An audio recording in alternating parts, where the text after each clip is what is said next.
आजचं जे सेशन आहे आपलं ते जनरल सायन्स म्हणजे सामान्य विज्ञान याचा जो सिलेबस आहे राईट, तुमच्या परीक्षेमध्ये आरटीओच्या एक्झाम मध्ये जो आरटीओ म्हणा किंवा त्याला एएमव्हीआय म्हणा, बरोबर, या परीक्षेचा जो सिलेबस आहे तो सिलेबस आपल्याला डिकोड करायचा आहे आणि किती प्रश्न येतात त्यातल्या फिजिक्स, केमिस्ट्री, झुलॉजीचे किती आहेत, बॉटनीचे किती आहेत, कोणाचे वेटेज किती आहे, किती आपण अभ्यास केला पाहिजे, बरोबर.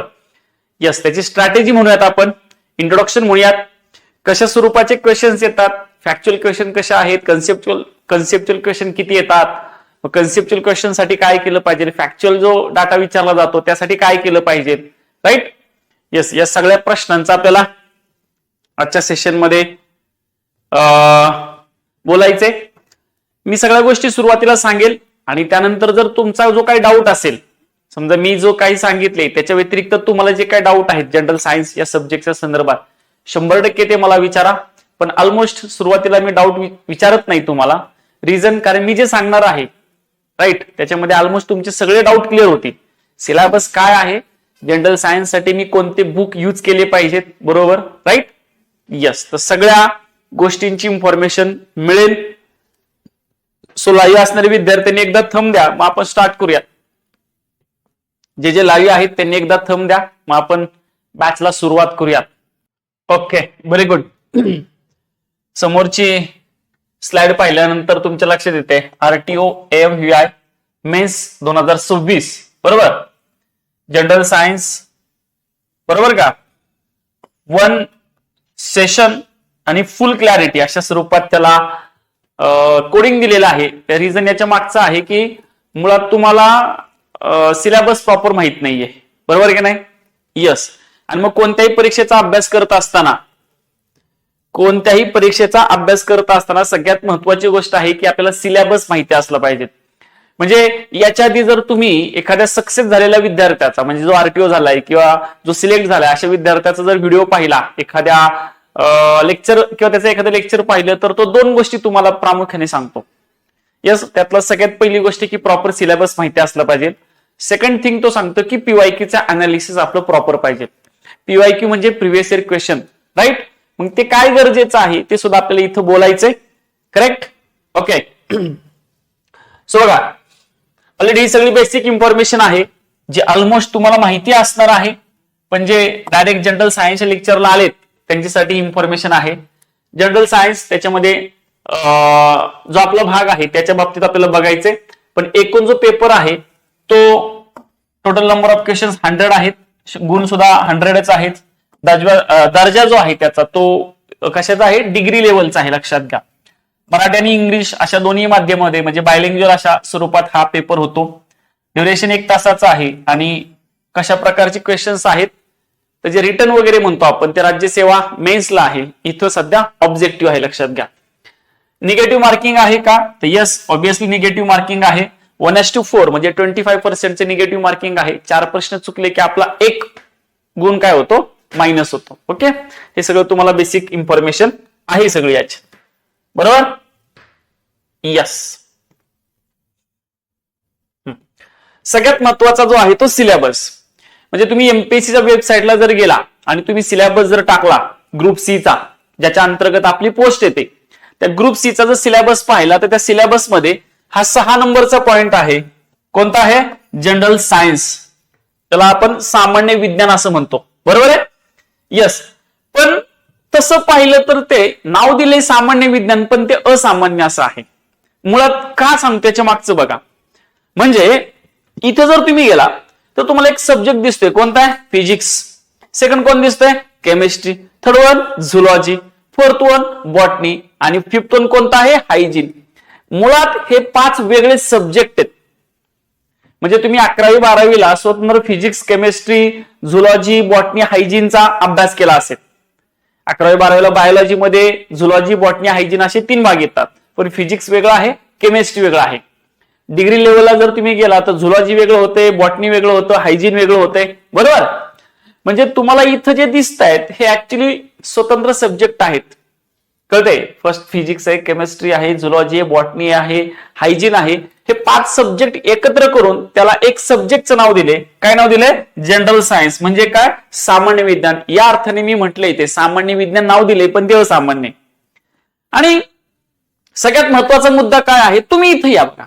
तुम्ही जॉग्राफीचा सिलेबस जर वाचला तर त्याच्यामध्ये काय म्हटले बघा, महाराष्ट्राच्या भूगोलाच्या विशेष अभ्यासासह. म्हणजे जॉग्राफीमध्ये तुम्हाला अभ्यास करत असताना वर्ल्ड जॉग्राफी, इंडियन जॉग्राफी पेक्षा महाराष्ट्राचा जॉग्राफी आहे त्याच्यावरती जास्त क्वेश्चन येणार आहेत असं इथं अप्रत्यक्ष मेन्शन केले. आणि त्याच्यासह मग पृथ्वी, जगातील विभाग, हवामान, अक्षांश, रेखांश, महाराष्ट्रातील जमिनीचे प्रकार, पर्जन्यमान, पिकं, शहरं, नद्या, उद्योगधंदे याच्या संदर्भात तुम्हाला जॉग्राफीचा अभ्यास करायचा आहे. आता मी हे का सांगतो, याच्या मागचं सायन्स इथे परत तुम्हाला दिलं फिजिक्स. फिजिक्स मध्ये काय करायचं काय दिलंच नाही ना. तुम्हाला सब्जेक्ट दिलाय फिजिक्स, तुम्हाला काय आहे जनरल सायन्सचा अभ्यास तुम्हाला काय काय करायचा आहे, फिजिक्स करायचा आहे, केमिस्ट्री, झुलॉजी, बॉटनी, हायजीन. पण बाबा बॉटनीत काय करायचंय, हायजीन मध्ये काय करायचंय, फिजिक्स मध्ये काय करायचंय, केमिस्ट्रीमध्ये अभ्यास काय करायला पाहिजे हे काहीच मेन्शन केलं नाही. जसं तुम्ही इकॉनॉमिक्स मध्ये काहीतरी मेन्शन केलं, बाबा इकॉनॉमिक्स मध्ये मला कशाचा स्टडी करायचा आहे, मला जॉग्राफीमध्ये कशाचा स्टडी करायचा आहे, मला हिस्ट्रीमध्ये कोणाचा स्टडी करायचा आहे, असं स्पेसिफिक काहीतरी दिले गेले. त्याच्यामुळे हा सब्जेक्ट आधीच अवघड आहे आणि तो अजून अवघड झाला. बरोबर आहे की नाही? येस, असं काही स्पेसिफिक मेन्शन केलं असतं तर आपण अभ्यासाला मध्ये सुद्धा त्याच गोष्टी घेतल्या असत्या, ते चॅप्टर तेच आपण बॅच मध्ये घेतले असते. मग तुम्ही म्हणणार तुम्ही काय शिकवणार, तर बघा काही टेन्शन घेऊ नका. ओके, आता इथं आपण त्याच्यातून तो सॉर्ट आउट केलाय. जनरल सायन्स त्याच्यामध्ये फिजिक्स आहे, केमिस्ट्री आहे, झुलॉजी आहे, बॉटनी आणि काय आहे, हायजीन आहे.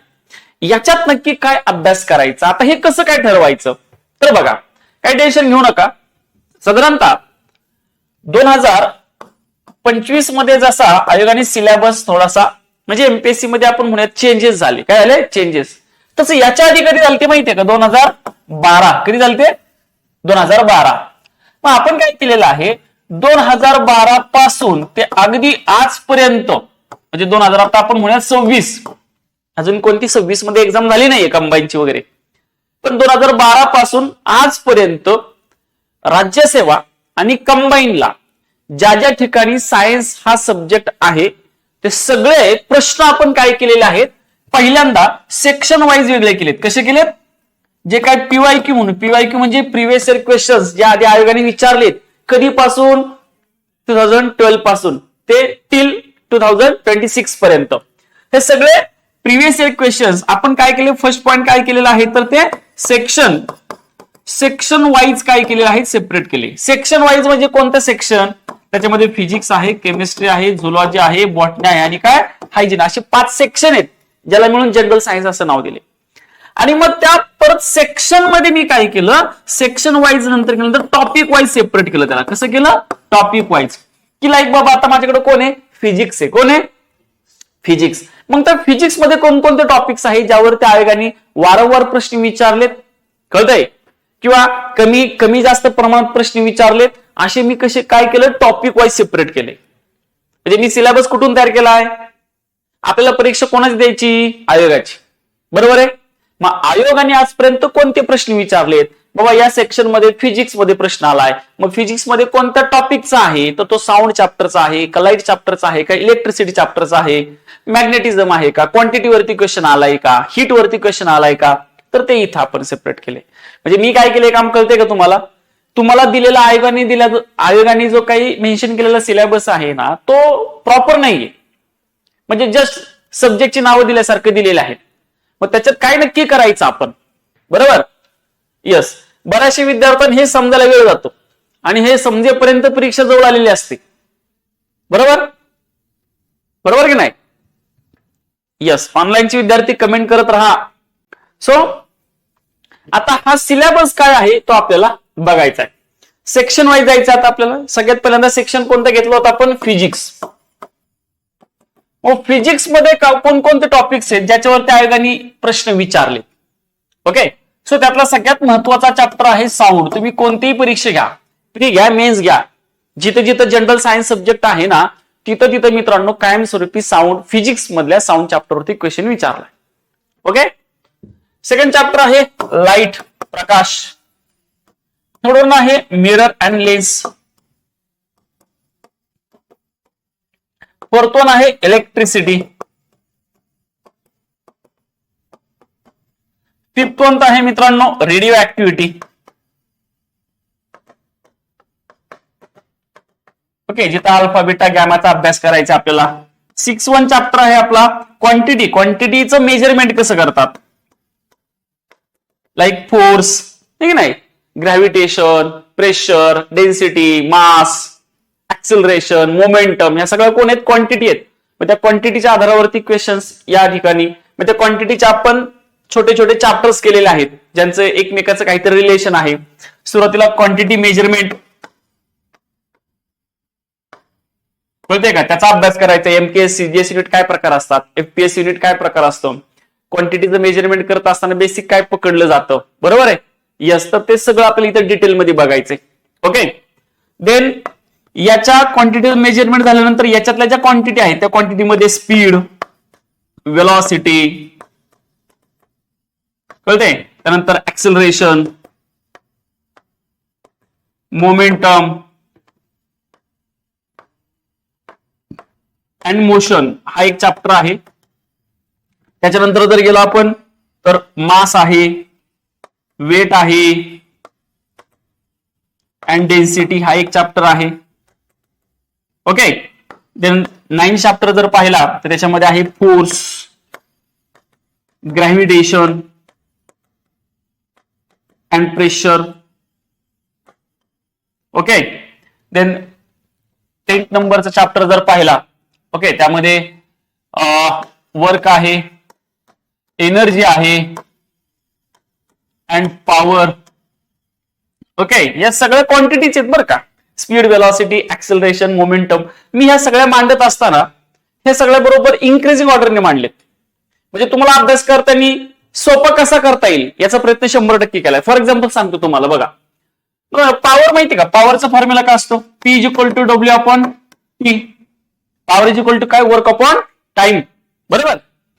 मग ही पॉवर क्वांटिटी अभ्यास करायच्या आधी मी कोणती क्वांटिटी अभ्यासलेली आहे, वर्क. कारण पॉवर = काय, वर्क अपॉन टाइम. आलं लक्षात. म्हणजे तुम्हाला ही क्वांटिटी समजून घ्यायची असेल तुम्हाला आधी वर्कचा अभ्यास केला पाहिजे. याच्या मागे आता सो तुम्हाला फोर्स = फोर्सचा फॉर्म्युला काय, मास इंटू ऍक्सिलरेशन. काय, ओके, किंवा वर्कचा फॉर्म्युला काय, W = काय येतं, F/S. म्हणजे वर्क = फोर्स इंटू डिस्प्लेसमेंट आहे. सो तुम्हाला वर्क क्वांटिटीचा जर प्रॉपर अभ्यास करायचा असेल तर तुम्ही आधी कोणत्या क्वांटिटीचा अभ्यास केला पाहिजे, फोर्स. बघा याच्या आधी फोर्स क्वांटिटी झालेली आहे. फोर्स = काय, मास इंटू ऍक्सिलरेशन. मग याच्या आधी मास आणि ऍक्सिलरेशन झालेले आहे बघा. म्हणजे हे सगळं मांडत असताना मी इन्क्रीजिंग ऑर्डरने मांडलेलं आहे. कळतंय का. जनरली असं म्हटलं जातं की जनरल सायन्स म्हणजे सामान्य विज्ञान हे सगळ्यात अवघड आहे. सायन्स हा विषय टपच असतो, सगळ्यांना माहितीये. आणि तो जर अजून उलट सुलट आपण अभ्यास करायला गेलो तर अजूनच तो काय होतो, अजूनच डायजेस्ट होणार नाही. म्हणजे जे पचायला जड आहे आणि ते जर योग्य पद्धतीने खाल्लं नाही तर ते प्रॉपर पचणारच नाही आपल्याला. Right, yes. सो हा मुद्दा कळला सगळ्यांना. इथंच नाही, मी सगळ्या ठिकाणी तशा स्वरूपात अरेंजमेंट केलेली आहे की बाबा हा चॅप्टर शिकवत असताना मला याचा बेस कुठेतरी लागणार आहे. आपण म्हणतो sound is a type of longitudinal waves. मग त्याचं कंपॅरिझन करत असतो ट्रान्सव्हर्स वेव्ह बरोबर. मग ट्रान्सव्हर वेव्ह कोणते आहेत तर लाईट आहे. कोण आहे, साऊंडला ट्रॅव्हल करायचं असेल तर मीडियमची रिक्वायरमेंट आहे. लाईट विदाउट मीडियम ट्रॅव्हल करू शकतो. म्हणजे हा चॅप्टर ज्याला साऊंड समजतो त्याला हा लाईट चॅप्टर समजायला इझी जातो. साऊंडचं व्हेलॉसिटी मॅक्झिमम असते सॉलिडमध्ये. कुठं, सॉलिडमध्ये. जिथे मीडियम हायर असतं तिथं व्हेलॉसिटी ऑफ साऊंड हायर असतं. लाईटच्या बाबतीमध्ये एकदम ऑपोजिट आहे. जिथं मीडियम नसतं, ज्याला व्हॅक्यूम म्हणू आपण, राईट, तिथं मीडियम नाही, तिथं व्हेलॉसिटी ऑफ लाईट सर्वात जास्त असतं. म्हणजे हा चॅप्टर समजला की हा चॅप्टर समजायला सोपा जातो तुम्हाला. ओके, जेव्हा मी तुम्हाला चॅप्टर शिकवेल ना तेव्हा तुमच्या ते क्लिअरली लक्षात येईल. Okay, yes. त्यानंतर ह्या झाल्या क्वांटिटी सगळ्या. 11 नंबरचा चॅप्टर जर पाहिला तुम्ही, राईट, वर्क, एनर्जी, पॉवरच्या नंतरचा, तर तो आहे मॅग्नेट. Then 12 number heat. कोणता आहे, हीट. 13 नंबरचा चॅप्टर जर पाहिला ते इलेक्ट्रोमॅग्नेटिक वेव्ज आहेत. Electromagnetic waves. कळतंय का, येस. अशा सगळ्या चॅप्टरचा आपल्याला काय करायचं, अभ्यास करायचा आहे. राईट, कशामध्ये, फिजिक्स मध्ये. मला सांगा तुम्हाला आयोगाने हे दिलंय का, आयोगाने काय दिले फक्त सिलेबस मध्ये, फिजिक्स. पण आता तुम्हाला याच्यात पण सांगतो काय काय अभ्यास करायचा आहे परत. साऊंड मध्ये उदाहरण म्हणून सांगतो, साऊंडचं प्रोडक्शन म्हणजे साऊंड म्हणजे नक्की काय, व्हॉट इज साऊंड, बरोबर आहे. डेफिनेशन ऑफ साऊंड काय, साऊंडचं प्रोडक्शन कसं होतं, साऊंडचं प्रोपोगेशन कसं होतं, साऊंड ट्रॅव्हल कसा करतो, बरोबर आहे. साऊंडच्या संदर्भातल्या वेगवेगळ्या कॅरेक्टरिस्टिक आहेत, नोट, टोन, कळतंय का, फ्रिक्वेन्सी, त्यानंतर पिच ऐकला असेल, फ्रिक्वेन्सी ऐकला असेल, वेवलेंथ ऐकला असेल तुम्ही, पिच ऐकला असेल, है की नाही. टिम्ब्री नावाचा एक प्रकार असतो, वगैरे वगैरे सगळ्या गोष्टी आपल्याला इथं अभ्यासायच्या. व्हेलॉसिटी ऑफ साऊंड कसा असतो, सॉलिड मध्ये कसा आहे, लिक्विड मध्ये कसा आहे, इको काय प्रकार असतो, कळतंय का, सोनार सिस्टीम काय आहे, रिव्हर्बरेशन काय प्रकार असतो, असंख्य मुद्दे, डॉपलर इफेक्ट ऑफ साऊंड काय प्रकार आहेत, असे असंख्य मुद्दे आपल्याला कोणत्या चॅप्टर मध्ये अभ्यासायचे, साऊंड. तसेच कोणाचे बघायचे, लाईट. कळलं का, ओके. सो पहिला आपण सेक्शन वाईज सेपरेट केलं, आता आपण काय करतोय, टॉपिक वाईज सेपरेट केलं. आणि जेव्हा रेग्युलर बॅच मध्ये येणार आपण, तेव्हा साऊंड मध्ये बाबा कोणकोणते मुद्दे असले पाहिजेत, आपल्याकडे अभ्यासले पाहिजेत, एक्झाम पॉइंट ऑफ व्ह्यू, बरोबर. Yes, so clear. हा झाला फिजिक्सचा, कोणाचा सिलेबस झाला, फिजिक्स. केमिस्ट्रीचा तुम्ही अभ्यास करता असताना अपेक्षित काय काय, तर फर्स्ट वन ऍटॉमिक स्ट्रक्चर, अणूची संरचना, बरोबर. ऍटॉमिक स्ट्रक्चर हा जो टॉपिक आहे, त्या संदर्भामध्ये वेगवेगळे सायंटिस्ट आहेत, डाल्टन असेल, रुदरफोर्ड असेल, निल्स बोर सायंटिस्ट असेल, चार्विक असेल, बरोबर की नाही. हे जे सायंटिस्ट आहेत त्यांनी अणूच्या संदर्भामध्ये काय काय संशोधन केलेलं आहे, त्या संदर्भातल्या सगळ्या थिअरीज आहेत आपल्याला वेगवेगळ्या. डाल्टनची ॲटॉमिक थिअरी आहे, रुदरफोर्डचा गोल्ड फॉइल एक्सपेरिमेंट आहे, बरोबर. अशा वेगवेगळ्या थिअरीज आहेत, त्या थिअरींचा आपल्याला काय करायचंय, अभ्यास करायचा इथं, राईट. देन ॲटॉमिक स्ट्रक्चर नंतर stability of atom, stability of काय, ॲटम. अणूची स्थिरता, म्हणजे एखादा अणू स्थिर कसा होतो, त्यासाठी त्याला काय काय करावं लागतं एक्झॅक्टली, बरोबर. जसं की मला सांगा, तुम्ही बॅचला येणार आहात, कशासाठी येणार आहात, की बाबा मला एक्झाम द्यायची, पास व्हायचे आणि मला गव्हर्नमेंटचा जॉब मिळवायचा आहे. म्हणजे मी काय होईल, स्टेबल होईल, बरोबर ना. म्हणजे तुमची धडपड कोणासाठी झाली, स्थिरतेसाठी, स्टॅबिलिटीसाठी. मग जे काही एलिमेंट्स असतात, elements carbon, hydrogen, oxygen, suppose water तयार झालं, काय तयार झालं, वॉटर तयार होत असताना कोण एकत्र आले, हायड्रोजन आणि कोण आलाय, ऑक्सिजन. हे काय तुम्हाला पाणी प्यायला तयार पाहिजे म्हणून ते एकत्र नाही आले, याच्यातला हायड्रोजन, याच्यातला ऑक्सिजन, या दोघांना काय व्हायचे, स्टेबल व्हायचे. मग स्टॅबिलिटीसाठी हे दोघे एकत्र आलेत. मग स्टॅबिलिटी नक्की काय प्रकार आहे, मग याच्यातलं कोण हायड्रोजन, याच्यातलं कोण इलेक्ट्रॉन गेन करतं, कोण लूज करतं, कोण शेअर करतं, असं का करावं लागतं, कळतंय का. मग त्याचा तिसरा टाईप आहे टाइप्स ऑफ बॉन्ड किंवा केमिकल बॉन्ड्स ऑफ ऍटम म्हणून आपण त्याला, केमिकल बॉन्ड्स ऑफ ऍटम, त्याला अणुचे बंध म्हणतात. मग त्या केमिकल बॉन्ड्स ऑफ ऍटम मध्ये आपल्याला ionic bond, covalent bond, hydrogen bond, coordinate bond, van der Waals forces, कळतंय का, हायड्रोजन बॉन्ड, हे सगळ्यांचा आपल्याला अभ्यास करायचा आहे. Okay, yes. हे वॉटर लिक्विड स्टेट मध्ये का असतं वगैरे वगैरे हे आपल्याला पुढे समजेल, राईट. हे सगळं केमिस्ट्रीचं बेसिक आहे. त्यानंतर जर पाहिलं matter and state of matter, matter and state of matter, पदार्थ आणि पदार्थाच्या अवस्था. म्हणजे मॅटर कोणकोणते आहेत, सॉलिड, लिक्विड, गॅस. आपण जे नॉर्मली शब्द वापरतो मॅटर केला तो मॅटर वेगळा, हा मॅटर म्हणजे कोण आहे, सॉलिड आहे, लिक्विड आहे, गॅस आहे. मग सॉलिडचं कन्व्हर्जन लिक्विड मध्ये होतं, म्हणजे मेल्टिंग पॉइंट झाला, बरोबर ना. पण असे जे काही कन्व्हर्जन घडतं त्याला म्हणतात स्टेट्स ऑफ मॅटर, कळतंय. त्याचा इथं आपल्याला अभ्यास करायचा आहे. मी जर म्हणलं तुम्हाला दगड हा, रॉक हा सॉलिड आहे, का सॉलिड आहे, तुम्ही म्हणणार आहे, त्याचे काय गुणधर्म असतील ना. पण मी लेक्चर घ्यायला आलो, मीच आहे, मी कोण आहे, मीच आहे. त्यासाठी माझं काय आधार कार्ड असेल, इलेक्शन कार्ड असेल, काहीतरी असेल का नाही आयडेंटिटी. तसं दगडाला सॉलिडच का म्हणायचं, पाणी लिक्विडच काय, अशा काय त्याच्या प्रॉपर्टीज आहेत ज्याच्यामुळे आपण त्याला लिक्विड म्हणतो. बघा ना, मी किती आता तुम्हाला हे पण सांगता यायचं नाही, रबर हा इलॅस्टिक जो आहे, बरोबर, किंवा दगड हा जो सॉलिड आहे तो सॉलिडच काय. मग ही बेंच पण सॉलिड आहे, हा पेन पण सॉलिड आहे, मग दगड सॉलिडच काय येईल का सांगता. मग त्या गुणधर्माचा, सॉलिडचे काय गुणधर्म असतात, लिक्विडचे काय गुणधर्म आहेत, प्रॉपर्टीज काय, त्याचा आपल्याला इथं अभ्यास करायचा, राईट. देन याच्यानंतर जर टॉपिक पाहिला तर पिरियोडिक टेबल, जे काय एलिमेंट्स आहेत, एलिमेंटची मांडणी जे काही पिरियोडिक टेबल मध्ये केली, त्याच्यामध्ये डोबेरांचे ट्रायड्स आहेत, न्यूलँडचे ऑक्टेव्ह आहेत, हेनरी मोस्लेची आवर्त सारणी आहे, मेंडेलिव्हची आवर्त सारणी आहे, ओके. एसपीडीएफ ब्लॉक आहेत, जसं जगाचे 7 खंड पडले तसे आवर्त सारणीचे 4 खंड पडले, 4 ब्लॉक आहेत, S block, P block, D block, F block. यांचा स्टडी कुठं करायचा आपल्याला? पिरियोडिक टेबल मध्ये, राईट. ह्या पिरियोडिक टेबल मध्ये जे एलिमेंट्स असतात ते 3 टाईपचे असतात. त्याच्यामध्ये कोण येतं? First one metal, second one non metal, आणि या दोघांचं कॉम्बिनेशन केलेला कोण असतो? मेटॅलॉइड. कोण असतो? मेटॅलॉइड. मेटल, नॉन मेटल, मेटॅलॉइड्स असे एलिमेंटचे टाईप किती पडतात? 3. हे सगळे एलिमेंट कुठं मांडले? पिरियोडिक टेबल मध्ये. त्याच्यातलं एक सगळ्यात महत्वाचं एलिमेंट आहे, त्याचं नाव काय आहे? कार्बन. त्याला म्हणलं वर्ल्ड ऑफ कार्बन. जगातल्या मॅक्झिमम पदार्थामध्ये कार्बन असतं. तुम्हाला माहिती आहे तुम्ही जे काही खाता ना त्याच्यातले मुख्य पदार्थ 6 कॅटेगरीचे असतात: carbohydrates, protein, fat, vitamin, salt, minerals. तुम्ही काही खा, बर्गर, पिझ्झा खा, भात भाकरी खा, काही खा, मेन कॅटेगरी किती आहेत? 6. बरोबर आहे? परत एकदा सांगतो: carbohydrates, protein, fats, vitamins, salt आणि मिनरल्स. करेक्ट. याच्यातले महत्वाचे कोणते आहेत बरं? तुम्ही ऐकलेले असतात कार्बोहायड्रेट्स, प्रोटीन, फॅट्स आणि काय? विटॅमिन्स. या 4ही पदार्थांमध्ये कार्बन असतो. बघा तुम्ही ग्लुकॉन डी खाता ना, ग्लुकोजचा फॉर्म्युला काय? C6H12O6 कंटेनिंग काय? कार्बन. जगातला सगळ्यात शुद्ध पदार्थ कोणता आहे? डायमंड. डायमंड कोणापासून म्हणलाय? कार्बन.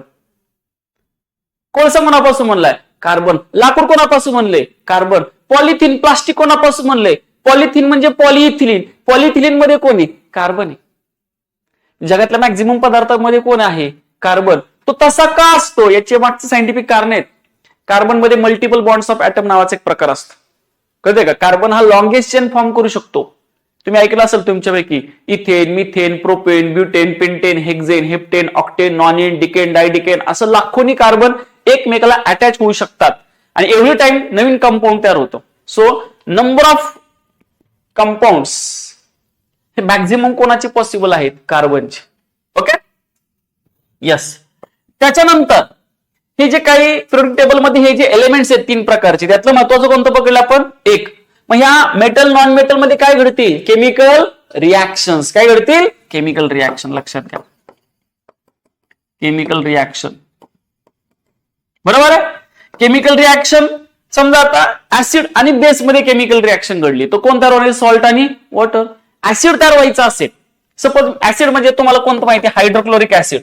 कोण आहे त्याच्यामध्ये? हायड्रोजन आणि कोण आहे? क्लोरीन. हा नॉन मेटल आहे, हा पण नॉन मेटल आहे. जेव्हा 2 नॉन मेटल एकत्र येतात त्यावेळेस कोव्हॅलेंट बॉन्ड तयार होतो, शेअरिंग ऑफ इलेक्ट्रॉन होत असतं आणि कोण तयार झालं? हे ऍसिड तयार झालं. मग ऍसिड तयार होण्यासाठी कोणामध्ये रिॲक्शन घडली? हायड्रोजन आणि क्लोरीन मध्ये. मग केमिकल रिॲक्शन घडल्यानंतर कोण तयार होणार आहेत पुढं? मग ते ऍसिड असतील किंवा ते बेस असतील किंवा ते सॉल्ट असतील. कोण असतील? आलं का लक्षात? असं या टॉपिकचा आपल्याला इथं अभ्यास करायचा आहे. त्याचप्रमाणे या केमिस्ट्रीमध्ये अजून तुम्ही काय अभ्यासलं पाहिजे? तर साधारणतः डेली केमिस्ट्री आपण म्हणतो. डेली केमिस्ट्री म्हणजे काय? आपल्या दैनंदिन जीवनामध्ये आपण जो काही केमिस्ट्री युटिलायझेशन करतो आपण ते. तुम्ही काही डेटॉल वापरता ना, डेटॉल म्हणजे डेटॉल म्हणजे आपल्या घरामध्ये वापरामध्ये येणारं केमिकल. बरोबर? तुम्ही गाडीने प्रवास करता, पेट्रोल डिझेल लागतं का नाही त्याला? फ्युएल इंडस्ट्रीचा अभ्यास आपल्याला डेली केमिस्ट्रीमध्ये करायचा असतो. तुम्ही जो चष्मा वापरता त्याची ग्लास कोणत्या प्रकारचे? आता दारा खिडक्यांना ज्या काचा आहेत त्या काचा आपण चष्म्याला वापरू का? नाही ना. मग ती ग्लास कोणती आहे? मग चष्म्यासाठी कोणती ग्लास असते? त्याला ग्लास इंडस्ट्री म्हणतो आपण. त्याचा अभ्यास आपल्याला थोडक्यात इथं माहिती असला पाहिजे. रबर इंडस्ट्रीचा अभ्यास माहिती असला पाहिजे. क्लिअर? येस. हा कोणाचा सिलेबस झाला? केमिस्ट्री. म्हणजे बघितलं तर किती डिटेल आहे तुमच्या लक्षात येईल. 20 त्यांनी फक्त आयोगाने काय दिलंय? Physics, chemistry, zoology, botany, hygiene. त्यातला 3रा सेक्शन कोणता आहे? झुलॉजी. ओके, आपल्याला इतका पण डिटेल स्टडी नाही करायचा. म्हणजे असं बघा, तुम्ही जस्ट उदाहरण सांगतो तुम्हाला. तुम्हाला माहिती आहे का डोळ्याचा डॉक्टर वेगळा असतो, किडनीचा डॉक्टर वेगळाच आहे, कान घासा डॉक्टर वेगळा आहे, आतड्याचा डॉक्टर इंटेस्टाईनचा वेगळा आहे, मेंदूचा डॉक्टर वेगळा आहे. प्रत्येकाचा डॉक्टर वेगळा आहे. आणि तो डॉक्टर अभ्यास करत असताना इनिशियल 5 वर्ष त्याच्या डिग्रीचे करतो. एमडीचे किती वर्ष? 2 वर्ष. 7 वर्ष अभ्यास करून तो कुठल्या तरी एका भागाचा परफेक्टनिस्ट व्हायचा प्रयत्न करतो, परंतु तरी सुद्धा होतो का? कधी कधी असं होतं बघा की आपल्याला काहीतरी आपल्या डोळ्याला झाले, आपण डोळ्याच्या डॉक्टरकडे जातो, त्याच्या डोळ्याला कळत नाही आपल्या डोळ्याला काय झाले, आपण डॉक्टर बदलतो. खरं आहे का नाही? म्हणजे त्या डॉक्टरने एवढा अभ्यास करून सुद्धा त्याला कळलं ना आपल्या डोळ्याला काय झाले, आपण काय केलं, डॉक्टर चेंज केला. मग मला काय म्हणायचे, ते एका डोळ्याचा, आपल्याला डोळ्याचा पण अभ्यास करायचा आहे. एक्झाम साठी आपल्याला डोळ्यावरती पण क्वेश्चन येतात. मायोपिया काय प्रकार असतो, हायपरमेट्रोपिया काय प्रकार असतो, सेंट्रल व्हिजन नावाचा काय प्रकार आहे, कळतंय का? येस, रॉड सेल कोन सेलचं काय रोल आहे आपल्या डोळा. म्हणजे तुम्हाला माहित नसेल, तुम्ही इथं 50 मेगापिक्सेलचा आयफोन घेतला की छाती अशी भरून येते, पण आपला डोळा हा 576 मेगापिक्सेलचा आहे. कितीचा आहे? 576 मेगापिक्सेलचा डोळा आहे आपला. किती जपलं पाहिजे आपण त्याला. म्हणजे नॅचरली जे आहे, म्हणजे तुमच्या शरीराच्या बाबतीमध्ये सांगते, नॅचरली इतक्या काय गोष्टी आपल्या बाबतीमध्ये खूप जबरदस्त आहेत ना, पण त्याचं मूल्य नाही राहत आपल्याला. म्हणजे आपल्याला आपल्या डोळ्यापेक्षा आपल्या आयफोनची जास्त काळजी असते. जो आयफोन आपण परत घेऊ शकतो, डोळा येणार आहे का परत? नाही. म्हणजे आपलं तेच होते, आपली इन्व्हेस्टमेंट चुकते, आपण कुठं वेळ दिला पाहिजे. बरोबर? ओके.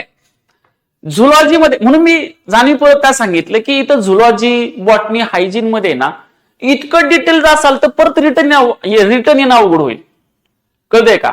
म्हणजे एखादी वनस्पतीचं कुठेतरी उदाहरण आलं म्हणतो, वनस्पतीविषयी डिटेल वाचत बसायचं नाही, प्लांट विषयी. कारण त्या प्लांट वरती स्वतंत्र पुस्तक आहेत, परत स्वतंत्र एका वनस्पतीवरती स्वतंत्र काही ठिकाणी पुस्तक आहेत का नाही? ओके. आता मला कॅन्सर सारखा आजार आहे, कॅन्सर वरती जगामध्ये कित्येक पुस्तकं लिहिलीत लोकांनी, डॉक्टरांनी, रिसर्चर लिहिलेत का नाही? तेवढा अभ्यास करायचा का आपल्याला? नाही. What is cancer, types of cancer काय आहेत, बरोबर, ब्लड कॅन्सर काय प्रकार असतो, येस, जनरली आपल्याला एवढं माहित पाहिजे एक्झाम दृष्ट्या. ओके. तुम्ही म्हणसाल सर एकदम डिटेल क्वेश्चन विचारला तर तो काय तुम्हालाच नाही, सगळ्यांनाच येईल ना. आणि एकदम डिटेल असणारा क्वेश्चन आहे ना, तो कोणाचं बरोबर येत नाही, आणि चुकून एका दुसऱ्याचा आला बरोबर तरी तो काय मेरिट ठरवत नाही. बरोबर आहे ना? सो ते पण सांगतो मी तुम्हाला. तर झुलॉजी मध्ये आपल्याला अभ्यास करायचा सगळ्यात पहिल्यांदा क्लासिफिकेशन. काय करायचंय? मग क्लासिफिकेशन मध्ये 2 किंगडम, 3 किंगडम, 4 किंगडम, 5 किंगडम, कळतंय का? अरिस्टॉटलचं क्लासिफिकेशन, व्हर्टिब्रेट, नॉन व्हर्टिब्रेटचं क्लासिफिकेशन, ते आपल्याला इथं अभ्यासायचे. ओके. 7 प्रकारचं क्लासिफिकेशन आपल्याला बघायचं. किती प्रकारचं? 7. Then second, cell and tissue. हे सगळं कोणाचं चाललंय? झुलॉजी, म्हणजे प्राण्यांचं. ओके. अॅनिमल सेल आणि अॅनिमल काय? टिश्यू. देन अॅनिमलचं काय अभ्यास करायचा आपल्याला? ऑर्गन. 4th वन, अॅनिमलच्या काय अभ्यास करायचा आपल्याला? ग्लँड, ग्रंथी, एंडोक्राइन ग्लँड. कळतंय का? आपण बघा ना, जेव्हा वयामध्ये येतो तेव्हा आपला मुलगा असेल तर आवाज घोगरावतो, दाढी-मिशा येतात. मुलगी असेल तर स्तनग्रंथीची वाढ होत असते, मेन्स्ट्रुअल सायकल सुरू होते. हे कुणामुळे होतं? तर आपल्या बॉडीमध्ये कोण आहेत? ग्लँड, ग्रंथी आहेत. मग त्यांचा काय रोल आहे? कळतंय का? एखाद्या महिलेची, मातेची प्रेग्नन्सी, डिलिव्हरी होत असताना एक बघा कळ येते असं म्हणतो आपण, तो ऑक्सिटोसिन नावाचा हार्मोन असतो. कुठला? ऑक्सिटोसिन. मग त्या ऑक्सिटोसिनचा काय रोल आहे? जो आयोगाने ग्रुप सीला विचारलाय कंबाईनला, त्याला प्रेग्नन्सी हार्मोन म्हटलं जातं. त्याला टोपण नाव काय? Pregnancy hormone. बरोबर? येस. मग ग्लँड नंतर आपल्याला अभ्यास करायचा सगळ्या सिस्टीमचा. सिस्टीम मध्ये सुद्धा मी अभ्यास करत असताना सगळा क्रम आहे. क्रम म्हणजे कसं मला सांगा? ही जे काही शरीर आहे त्याला जगण्यासाठी लागतं इंधन, ऊर्जा. काय लागतं? एनर्जी. विदाउट एनर्जी काहीच घडत नाही. आपल्या बॉडीमध्ये फक्त 2च प्रोसेस अशा आहेत की ज्या विदाउट एनर्जीने घडतात. पण त्यासाठी आपण जिवंत असावं लागतं, आणि जिवंत असण्यासाठी काय लागते? एनर्जी. बघा कधी कधी असं होतं, आपण आजारी जर पडलो ना तर श्वास घ्यायला सुद्धा त्रास होतो का नाही? म्हणजे श्वास सुद्धा घेणं हे विदाउट एनर्जी पॉसिबल नाही. ब्लडचं प्युरिफिकेशनची प्रोसेस आहे, त्याचं नाव आहे डिफ्युजन. आणि सेकंड वन वॉटरचं जे काही वॉटरचं सेलमध्ये जे काही देवाणघेवाण घडते ती म्हणजे ऑस्मोसिस. डिफ्युजन आणि ऑस्मोसिस ह्या 2च प्रोसेस आपल्या ह्युमन बॉडीमध्ये विदाउट एनर्जीने घडतात. कळतं का? त्यातलं पण ऍक्टिव्ह, पॅसिव्ह ऑस्मोसिस टाइप्स पडले. त्याच्यातला जो काही पॅसिव्ह ऑस्मोसिस असतो, ओके, त्याला एनर्जी लागत नाही, लक्षात का? ठीक आहे. ऍक्टिव्हला लागतं, कारण लोअर टू हायर कॉन्सन्ट्रेशन असं, ते नंतर बघूयात आपण. सध्या सिस्टीम मध्ये काय अभ्यासायचं आपल्याला? सगळ्यात पहिल्यांदा अभ्यास करायची स्केलेटल सिस्टीम. काय अभ्यास करायचा आपल्याला? Skeletal system. सेकंड वन आपल्याला अभ्यास करायचंय मस्क्युलर सिस्टीम. थर्ड वन आपल्याला अभ्यास करायचा स्केलेटल नंतर मसल्स, मसल नंतर डायजेस्टिव्ह सिस्टीम. कोणता? हे सगळे स्वतंत्र टॉपिक्स बरं का. खरं तर मला सांगा आपल्याला जगण्यासाठी काय लागतं सांगितलं आता? एनर्जी. एनर्जी मिळवण्यासाठी आपण काय करत असतो? अन्न पदार्थ खातो आणि तो पचवतो, डायजेस्ट करतो, बरोबर ना? डायजेशन झाल्यानंतर लगेच एनर्जी प्रोड्यूस होत नाही. एनर्जी कुठे तयार होत असते? आपल्या सेलमध्ये. सेलमधल्या कोणत्या भागामध्ये? मायटोकॉन्ड्रिया, ज्याला energy either power house of cell असं म्हटलं जातं. ओके. मग डायजेशन झाल्यानंतर आपलं जे ब्लड आहे हे ब्लड काय करतं माहिती का? जे आपण खाल्लेले अन्न पदार्थ आहेत त्याच्यातलं carbohydrate, protein, fats, vitamin, salt, mineral जे मला एनर्जी निर्माण करण्यासाठी गरजेचं आहे ते काय करतं? ऍब्झॉर्ब करतं. काय करतं? आणि ऍब्झॉर्ब करून शरीरातल्या प्रत्येक सेलला ते सर्क्युलेट करतं. मग कोणती सिस्टीम आली? Blood circulation. कोण आलं? कळलं का? Blood circulation. Then fifth one काय घडतं? आता ब्लड सर्क्युलेशन झालं म्हणजे इथून जे काय खाल्लं होतं त्याच्यातून जे पाहिजे ते सगळं ऍब्झॉर्ब केलं ब्लडने. ओके. आणि देन काय केलं? सर्क्युलेट. आता सर्क्युलेट केल्यानंतर काय काय होणार आहे? एनर्जी. एनर्जी प्रोड्यूस करतात ती सिस्टीम कोणती माहिती का? रेस्पिरेशन. काही जणांना असं वाटतं रेस्पिरेशन म्हणजे काय? रामदेव बाबा सारखं श्वास घ्या सोडा, तेवढं रेस्पिरेशन आहे का? रेस्पिरेशन मधली ती एक छोटीशी क्रिया आहे, इनहेलेशन, एक्झिलेशन. त्याला एक्सटर्नल रेस्पिरेशन म्हणतात. काय म्हणतात? एक्सटर्नल. ओके.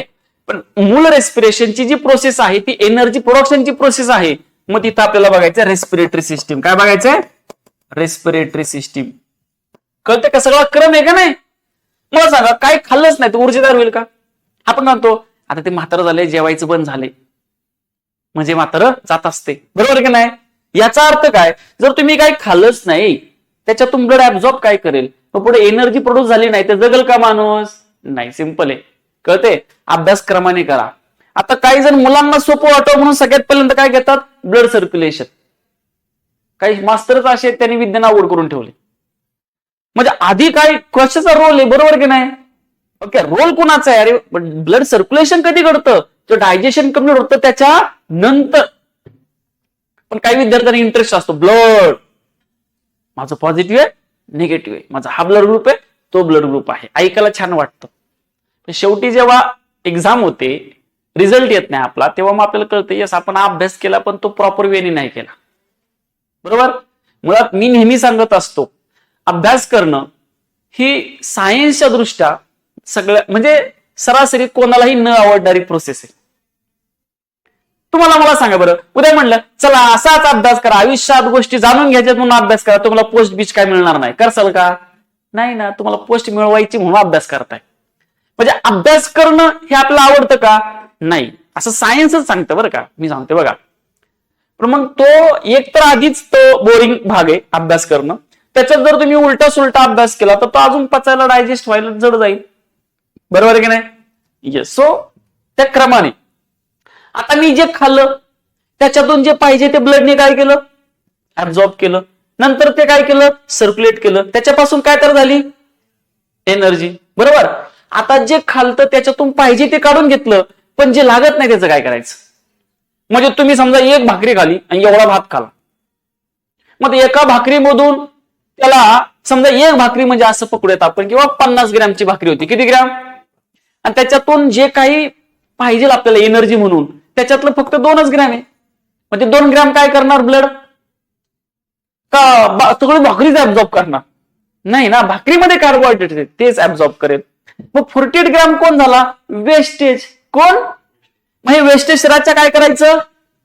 मग ह्याच्यानंतर येतं एक्सक्रिएटरी सिस्टीम. एक्सक्रिएशन जे बॉडीला अनवॉन्टेड आहे, जे लागत नाही, कळतंय का? ते काय करायचं? बाहेर टाकायचं. म्हणजे कोणाला? एक्सक्रिएशन. आहे का नाही क्रम? का आधी शरीरातलं बाहेर टाकायचं आणि नंतर एनर्जी प्रोड्यूस करायची? असं होणार नाही रे. खाताय कशासाठी? एनर्जी प्रोडक्शनसाठी. असं पण होतं ना. समजा जागतिक आरोग्य संघटना काय सांगते? एका व्यक्तीने, हेल्दी व्यक्तीने, एका हेल्दी अडल्ट व्यक्तीने एका दिवसाला सरासरी 2 किलो अन्नधान्य खाल्लं पाहिजे. किती? तुम्ही टेन्शन घेऊ नका, तुम्ही जास्तच खाताय त्याच्यापेक्षा, पण 2 किलो तरी खाल्लं पाहिजे. कळतंय का? मग 2 किलो खाल्ले ते 2च्या 2 किलो पचतं का रे? त्याच्यातलं असं असेल ना थोडंफार बाबा 200 ग्रॅम नाही पचलं, बरोबर ना, होतं ना असं कधी कधी. मग जे पचलं नाही आणि जे आता लागत नाही ते काय करायचं, बाहेर टाकायचं, म्हणजे एक्सक्रिएशन. बरोबर.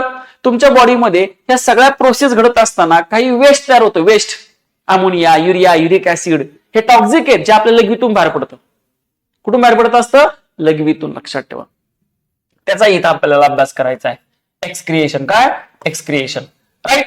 त्यानंतर अभ्यास करायचा आपल्याला रिप्रोडक्शन. काय, रिप्रोडक्शन म्हणजे एखादा सजीव स्वतःसारखा जीव तयार करतो. मग आपण अभ्यास करत असताना आपली टेंडेन्सी म्हणजे रिप्रोडक्शन म्हणजे आपल्याला फक्त सेक्सुअल रिप्रोडक्शनच दिसतं, कारण तशाच पद्धतीने शिकलं जातं, तशाच पद्धतीने आपण त्याला असं हे करून रेस्ट्रिक्ट करून ठेवलेले विचारांनी आपल्या. तर सिंपल आहे, रिप्रोडक्शन म्हणजे काय, एखादा जीव स्वतःसारखा जीव निर्माण करतो. माझ्या आई वडिलांपासून मी निर्माण झालो, बरोबर ना. आंब्याची कोय लावली तर आंब्याचं झाड येईल, अरे बरोबर आहे की नाही. रिप्रोडक्शन सिंपल आहे. एखाद्या गुलाबाची कांडी कट केली आणि ती लावली तर तिच्यापासून झाड येते. आपला हात कट करा बरं, येईल का नवीन जीव, येईल का, नाही. मग तो कोणता प्रकार आहे, हा कोणता प्रकार आहे. बऱ्याच जणांना असं वाटतं प्राणी म्हणजे सेक्सुअल रिप्रोडक्शन आणि वनस्पती म्हणजे असेक्सुअल. असं अजिबात नाही. प्राण्यांमध्ये पण दोन्ही प्रकार आहेत, सेक्सुअल पण आणि असेक्सुअल पण. वनस्पतीमध्ये पण दोन प्रकार असतात, सेक्सुअल पण आणि असेक्सुअल. खूप सारे प्रकार आहेत. ओके, ते आपल्याला सगळे बघायचे. देन एवढं सगळं व्यवस्थित शरीर डेली चाललंय का नाही. असं कधी झालंय का तुमच्या बॉडीमध्ये झोपल्यावरती रात्री तुमच्या डायजेस्टिव्ह सिस्टीम आणि ब्लड सर्क्युलेटरी सिस्टीमची भांडणं झाली, का होत नाही, कारण कोणाच तरी कंट्रोल आहे, कोणाच तरी कॉर्डिनेशन आहे. ती म्हणजे कोणती सिस्टीम आहे, नर्वस सिस्टीम. काय आहे, कळलं का सगळं, हे नर्वस सिस्टीमचं कामच आहे. नर्वस सिस्टीम म्हणजे कोण, कंट्रोल अँड कॉर्डिनेशन. बरोबर आहे की नाही. मग अशा पद्धतीने आपल्याला अभ्यास करायचा आहे. तुम्ही या वेळेने जर केला ना तर तुम्हाला अभ्यास करायला इंटरेस्ट येईल, आणि एकदा तुम्हाला इंटरेस्ट आला की माझं काम संपतं. मग तुमचं तुम्ही क्लोराइड म्हणजे NaCl आहे, त्याच्यातला Na आणि Cl हे दोन वेगळे एलिमेंट्स आहेत, त्या दोघांना स्टेबल व्हायचे, स्थिर व्हायचे, कळतंय का. त्यासाठी ते दोघं एकत्र आले. तुमच्या आयुष्यातले चव वाढावी म्हणून मीठ नाही तयार झालं, कळलं का. ते आपण शोधलं की हे चवीसाठी गरजेचं आहे, राईट. म्हणजे असा जर अभ्यास केला तर तो आपल्याला येस इंटरेस्टिंग वाटतो, इझी वाटतो, लक्षात ठेवायची गरज लागत नाही. हा क्रम आहे का नाही, येस. त्यानंतरचा जो भाग आहे, त्यानंतरचा भाग कोणता आहे, बॉटनी. कुठला, बॉटनी म्हणजे वनस्पती शास्त्र. कुठला आहे, वनस्पती शास्त्र. सेम वे जसं इथं केलंय तसाच इकडे अभ्यास करायचा आहे. मग सुरुवातीला बॉटनीचं काय करायचंय, क्लासिफिकेशन. मला तुम्ही सांगा, मिरचीचं किंवा असं म्हणतोय मी बघा, टोमॅटोचं झाड बघितलं, टोमॅटोचं झाड, मिरचीचं झाड असतं का, मिरचीचं झाड असतं का रे. तर मिरचीचं झाड नसतं, ते रोपटं असतं. काय असतं, रोपटं, आहे की नाही. मग रोपटं कोणाला म्हणायचं, ज्याला श्रब म्हणतो आपण. झाड कोणाला म्हणायचं, झुडूप कोणाला म्हणायचं, वेली कोणता प्रकार असतो, हे बॉटनी मधल्या प्लांटचं क्लासिफिकेशन आहे. असं म्हणतं का, तो वेल ना 3 मजलीवर गेलाय. वेल स्वतः वेलीला उंचीच नसते, त्याला जर सपोर्ट नाही दिला, तुम्ही द्राक्षाची शेती करता, मग ते काठ्या का लावता, दुरीने बांधता का, कारण द्राक्ष हा वेलीचा प्रकार आहे आणि वेलीना स्वतःची उंची नसते, त्याला कुणाची गरज असते, सपोर्ट. कुणाची, मग सपोर्ट साठी तुम्ही दोरी बांधसाल, तार बांधसाल, काठ्या बांधसाल, बरोबर आहे ना. मग तो प्रकार आहे. मग झाड कोणाला म्हणायचं, झुडूप, रोपट, वेली कोणाला म्हणतात. काही वनस्पती असं असतं. मला असं सांगा बरं, असं कधी झालंय का, तुम्ही कोणतं पीक घेता, आहे का शेती, कुठलं पीक, ज्वारी, बरोबर. असं झालंय का की 2022 मध्ये ज्वारी पेरली होती आणि ते काढायचंच राहून गेलं, आता जातो शेतात आणि मी काढून येतो, का बरं. पण त्याचं लाईफच किती आहे, बरोबर की नाही, म्हणजे एका वर्षापेक्षा कमी आहे. मग प्लांटचं क्लासिफिकेशन आहे अॅन्युअल, बायनियल, परनियल, वार्षिक वनस्पती, द्विवार्षिक वनस्पती, बहुवार्षिक वनस्पती. अलग लक्षात, हे प्लांटचं क्लासिफिकेशन जे आपल्याला इथं अभ्यासायचंय, कळते का. सगळ्यात महत्वाचं क्रिप्टोगॅम्स, फॅनोरगॅम्स, ज्याच्यामध्ये अँजिओस्पर्म, जिम्नोस्पर्मचा आपल्याला अभ्यास करायचा आहे, जे आयोग वारंवार विचारतंय. ओके. सेकंड, इथं प्लांटचं काय, सेल, टिश्यू आणि काय, ऑर्गन, राईट. त्यानंतर प्लांट मध्ये ग्लँड्स नसतात, पुढे आहे आपल्याला ते कसं आहे बघा. प्लांट मध्ये आता कोणाचा अभ्यास करायचा आपल्याला, ऑर्गनच्या नंतर. आता राहिला कोण मग, सिस्टीम्स. पण त्याच्या आधी प्लांटचे जे काही न्यूट्रिएंट असतात, याच्यावरती न्यूट्रिएंट अँड हार्मोन्स. तुम्हाला माहिती आहे का कुठले फळ का पिकत असतं बरं? आंबा का पिकतो? आंबा पिकणे म्हणजे आंब्यामध्ये इथिलीन नावाचा हार्मोन तयार होतो. कोणता? इथिलीन. लक्षात ठेवायचं. आंबाच पिकतो म्हणून नाही, इतर जी फळं पिकतात ना, फळं पिकतात त्याच्यामध्ये इथिलीन नावाचा हार्मोन तयार होत असतो. सो त्याला नावच पडले फ्रूट रायपनिंग हार्मोन, फळं पिकवणारं संप्रेरक. कळतंय का? मग कोणता हार्मोन्स आहेत? मग ऑक्झिन हार्मोन आहे. तर आपल्यामध्ये नाही, हे प्लांट मधला हार्मोन आहे ऑक्झिन. कुठलं? ऑक्झिन, जिब्बर्लिन, ऍब्सिसिक ऍसिड, इथिलीन, हे सगळे हार्मोन्स आहेत. त्यांचा आपल्याला इथं अभ्यास करायचा आहे. प्लांट मधल्या न्यूट्रिएंट वरचे आयोग वारंवार प्रश्न विचारतं. मायक्रो न्यूट्रिएंट कोणते, मॅक्रो कोणते आहेत, कळतंय का? त्याचा इथं आपल्याला अभ्यास करायचा आहे. त्यानंतर न्यूट्रिएंट हार्मोन्स नंतर जे काही प्लांट आहेत, त्या प्लांट मध्ये सिस्टीम्स प्लांटच्या. आता इथं हा एक महत्वाचा मुद्दा आहे, ते समजून घ्या. मानवामधल्या ज्या सिस्टीम ज्या आहेत ना, मानवामध्ये म्हणण्यापेक्षा प्राण्यांमधल्या सिस्टीम हे डेव्हलप झालेत. कसे झालेत? कोणापेक्षा? प्लांटपेक्षा. म्हणजे जितक्या कॉम्प्लेक्स, जितक्या डेव्हलप स्वरूपातल्या प्राण्यांमधल्या सिस्टीम्स आहेत तेवढ्या वनस्पतीमध्ये नाही. मग इथं आपल्याला डिटेल अभ्यास करायचा नाही. मग इथं मात्र आपल्याला अभ्यास कोणाचा करायचा आहे? फोटोसिंथेसिस. बरोबर की नाही? सेकंड वन, प्लांट मध्ये रिप्रोडक्टिव्ह सिस्टीम महत्वाचा आहे, रिप्रोडक्शन महत्वाचं आहे. देन प्लांट मध्ये जर बघितलं अजून महत्वाचा रेस्पिरेशन महत्वाचा आहे. आणि ज्या अदर छोट्या छोट्या सिस्टीम्स आहेत, एक्सक्रिएशन आहे,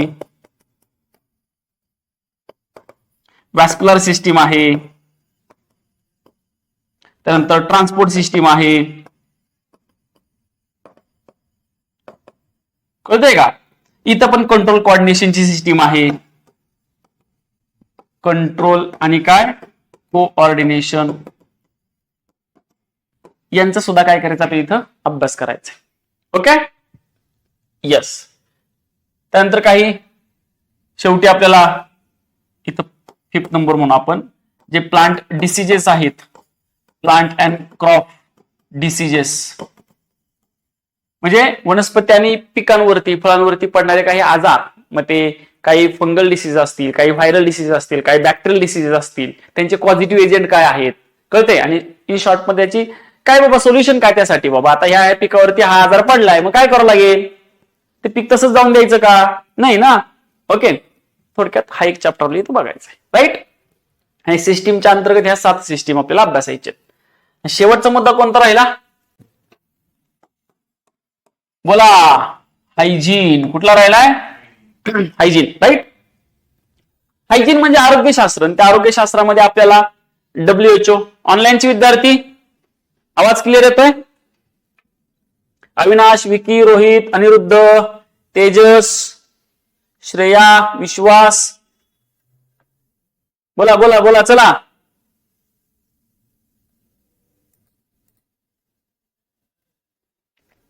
क्लिअर आहे ना? बोलत राहा, कमेंट करत राहा.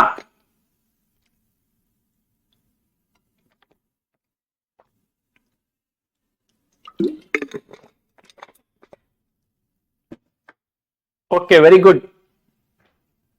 हायजीन मध्ये आपल्याला अभ्यास करायचा first one, WHO, world health organisation, जागतिक आरोग्य संघटना आहे. जगाच्या संदर्भामध्ये जे काय आरोग्याचे प्रश्न असतात त्या संदर्भात ते हाताळणी करतात. आपल्याकडे कसं असतं, नगरपालिका, महानगरपालिका, जिल्हा, तालुक्याला आरोग्याचं केंद्र असतं ना, तसं राज्याचं एक असतं, देशाचं एक असतं आणि जगाचं एक आहे. ओके, सो वर्ल्ड हेल्थ ऑर्गनायझेशनचं संदर्भातली माहिती आपल्याला बघायची. त्यांचं काय काम असतं? बऱ्याचदा आपण कोविडच्या वेळेस यांचं काम बघितले. WHO ने हे सांगितलं, हे करा, ते करा, हे नाही. आपली इंडियाची ICMR नावाची संघटना आहे. कोणती आहे?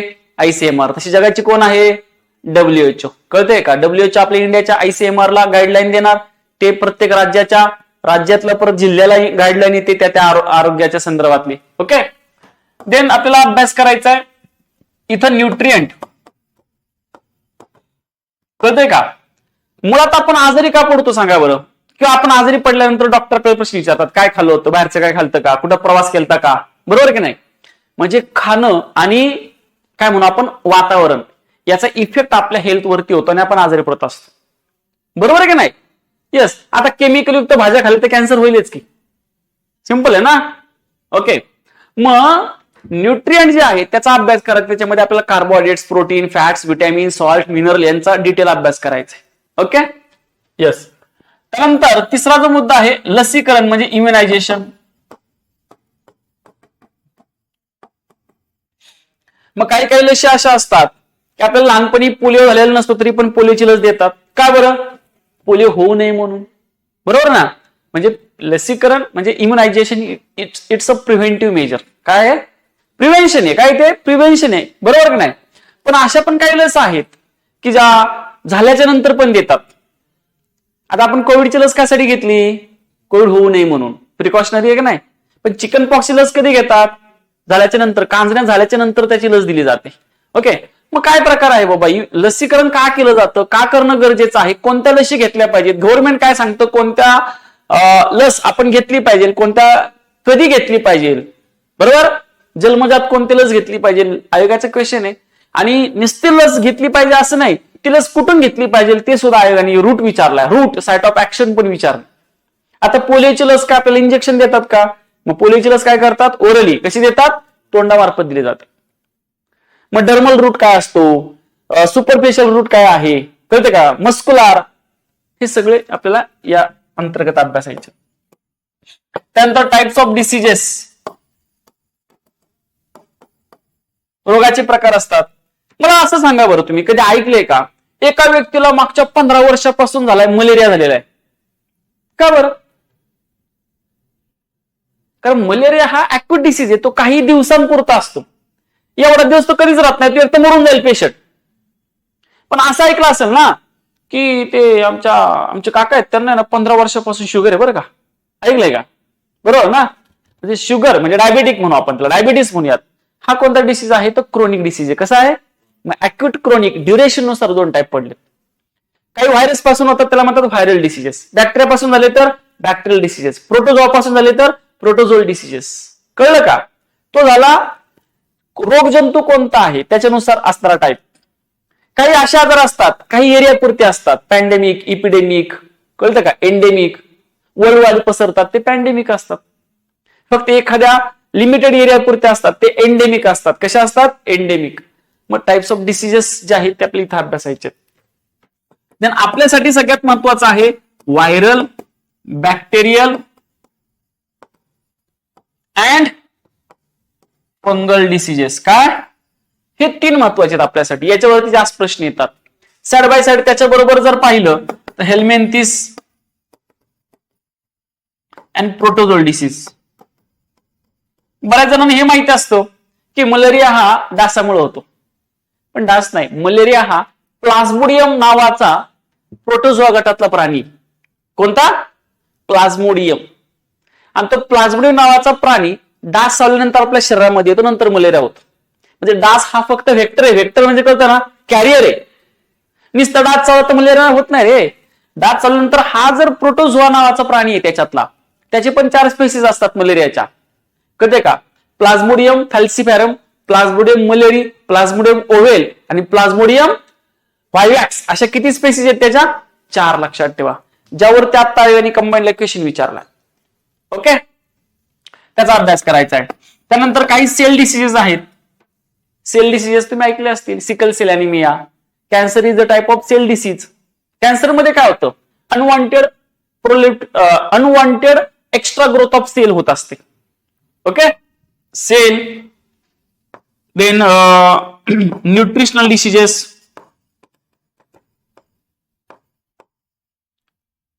And genetic diseases. जेनेटिक काय डिसीजेस. टर्नर सिंड्रोम हायजीन मध्ये आपल्याला अभ्यास करायचा आहे. हे जे मी दिलेत ना आता तुम्हाला आतापर्यंत, हे फक्त टॉपिकची नावं आहेत. काय? याच्या अंतर्गत काय काय अभ्यासायचंय ते आपण रेग्युलर बॅच मध्ये बघूयात. ओके. हा असा आपला सिलेबस आहे. त्याच्यात नसतं जनरल सायन्स, सामान्य विज्ञान म्हणले का नाही, ते जनरल आहे का? नाहीये. एवढा सिलेबस आहे आपल्याला. म्हणजे तुम्ही जर बघितलं ना, हिस्ट्री, जिओग्राफी, सगळ्यात जास्त सिलेबस कोणत्या सब्जेक्टचा आहे? तर सायन्सचा आहे. तो माझा विषय आहे म्हणून अजिबात सांगत नाही. कोणालाही विचारा, सगळ्यात जास्त सिलेबस. मी तर म्हणतो डोळ्याचा अभ्यास करत असताना एवढा डिटेलमध्ये जाऊ शकतो, परत 8 दिवस अभ्यास करून सुद्धा रिटर्न माघारी होणार नाही, इतकं डिटेल येते, आहे का नाही? येस. सो इथं प्रत्येक ऑर्गनचा अभ्यास करत असताना एक्झामच्या दृष्टीने मला किती गरजेचं आहे तेवढाच अभ्यास करायचा. तुम्हाला काय डोळ्याचा अभ्यास करून तुम्हाला काय पीएचडी मिळवायची नाही ना, तुम्हाला स्पेशलायझेशन करायचे त्याच्यामध्ये, बरोबर? आणि ते जर करत बसला तर अख्ख्या ह्युमन बॉडीच व्हायचं नाही. ओके, इथपर्यंत क्लिअर झालं? यस.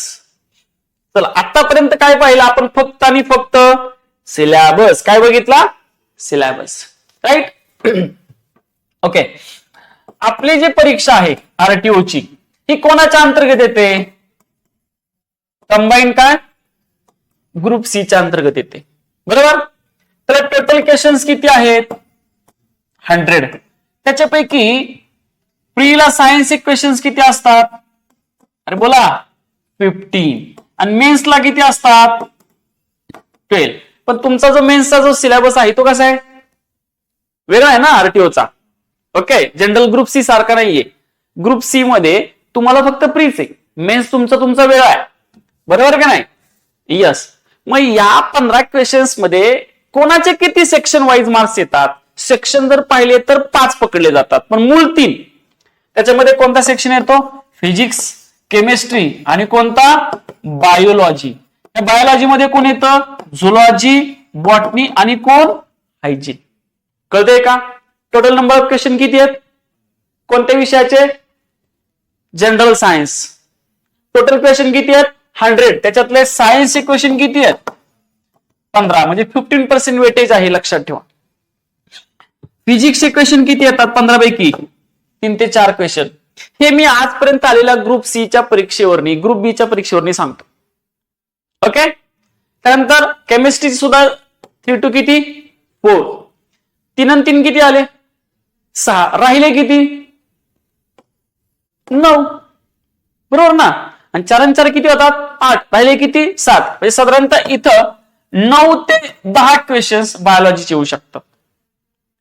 आता तुम्हाला असं वाटेल बायोलॉजीच करतो पहिला. ओके, तुम्हाला मी सांगतो आजपर्यंतचा इतिहास. इथं तुम्हाला 3 ते 4, पण 3च म्हणूयात आपण जनरली. कोणाचे मॅक्स किती आलेले? 3 ते 4 म्हणले म्हणजे 3. इथं पण 3 ते 4 म्हणजे 3. आणि 9 ते 10 म्हणजे किती येतात? सरासरी 9. हा आजपर्यंतचा पॅटर्न आहे, बरं का? Okay, yes. तो कमी जास्त होऊ शकतो. कधी कधी फिजिक्सचे प्रश्न कमी होतील, केमिस्ट्रीचे वाढतील. त्या फिजिक्स केमिस्ट्रीचा एक कमी झाला, कोणाचा वाढला? बायोलॉजीचा. असं झालेलं आहे. हे मी जे सांगतोय ते सगळे ऍव्हरेज सांगतोय. काय सांगतोय? ऍव्हरेज. आजपर्यंत आलेल्या परीक्षेमध्ये सरासरी इतके प्रश्न या सेक्शन मध्ये आलेले आहेत. आणि तुम्हाला सांगतो सगळ्यात महत्वाची गोष्ट, ह्या बायोलॉजीमध्ये झुलॉजी, बॉटनी, हायजीन हे 3 सेक्शन आहेत. म्हणजे दिसताना वाटते तुम्हाला 9, बायोलॉजीला लय आहेत, पण त्याच्यात भाग किती आहेत? 3 आहेत. कळतंय का? म्हणजे प्रत्येक भागाचा जर तुम्ही सेक्शन वाईज विचार केला तर मग तुमच्या लक्षात येईल, अरे इथं फिजिक्सचा अभ्यासक्रम कमी आहे, त्या मनाने मार्क जास्त आहेत. कळतंय का? तुम्ही नीट ऑब्झर्व करा. मी हे तुम्हाला वाटलं डिस्ट्रीब्यूट करून दाखवता असं लिहिण्याच्या ऐवजी. झुलॉजी, बॉटनी आणि काय? हायजीन. ओके. झुलॉजीचे क्वेश्चन किती येतात? साधारणतः 5 ते 6, 9 ते 10 पैकी. इथं 2 ते 3, इथं 1 ते 2 अशा स्वरूपात क्वेश्चन्स आहेत. हे एकदम 1 ते 2च असं काय नाही बरं का. कधी कधी प्लस मायनस होऊ शकतं. आजपर्यंत असे झालं, कधी कधी हायजीनचे 4-4 क्वेश्चन आलेत, मग बॉटनी आणि इकडे झुलॉजीचे कमी केलेत. Okay, yes. ऍव्हरेज जर पाहिलं तर इथे क्वेश्चन्स किती येतात? 5. इथं बघा 3 आणि 3 6, 6 आणि 5 11, 11 आणि 3 14 आणि इथे काय? 15. कधी कधी इथं 2 येतील आणि इथं किती येतील? 2. इथं 2 आले तर इकडे 2 येणार, इकडे 3 आले तर इथं 1 येणार. असं ऍव्हरेज झालेलं आहे बरं का. आता तुम्ही विचार करा बरं, तुम्हाला वाटेल सगळ्यात जास्त कोणाचा मार्क्स आहेत? झुलॉजी, बरोबर ना? पण मित्रांनो, फिजिक्स प्लस केमिस्ट्रीचा एकत्रित सिलेबस केला ना तर तेवढा सिलेबस, त्यापेक्षा जास्त सिलेबस झुलॉजीचा आहे. बघा, मी तुम्हाला वास्तविक सांगतोय. कळतंय? आता विचार करा मग, ह्या दोघांचं एकत्रित मिळून सिलेबस झुलाजीचा होतोय, याचा अर्थ याचं वेटेज प्रश्नांचं कसं आहे तसं बघितलं तर कसं आहे, कमी आहे. बरोबर ना, दिसतं सगळ्यात जास्त प्रश्न आहेत. म्हणून तुम्हाला सांगतो, इथं तुम्हाला आजपर्यंत मी सांगतोय ते हे प्रॅक्टिकली सांगते बरं का, उगाच मी ते खोटं बोलणार नाही. विज्ञानच्या 15 पैकी 15 प्रश्न तुम्हाला बरोबर येतील. असं कोण मार्केटमध्ये सांगत असेल तर ते फेकतंय सर, सरळ सरळ सांग. कळलं का? ओके. कारण प्रत्येक एक्झाम मध्ये 2 ते 3 प्रश्न अशा असतात जे आपल्या संपूर्ण आयुष्यामध्ये आपण ना कुठं वाचलेले असतात, ना कुठं पाहिलेले असतात, ना कुठं ऐकलेले सुद्धा असतात. कळलं का? बरोबर आहे की नाही? असं प्रत्येक परीक्षेत झालेलं आहे बरं का विज्ञानच्या बाबतीमध्ये.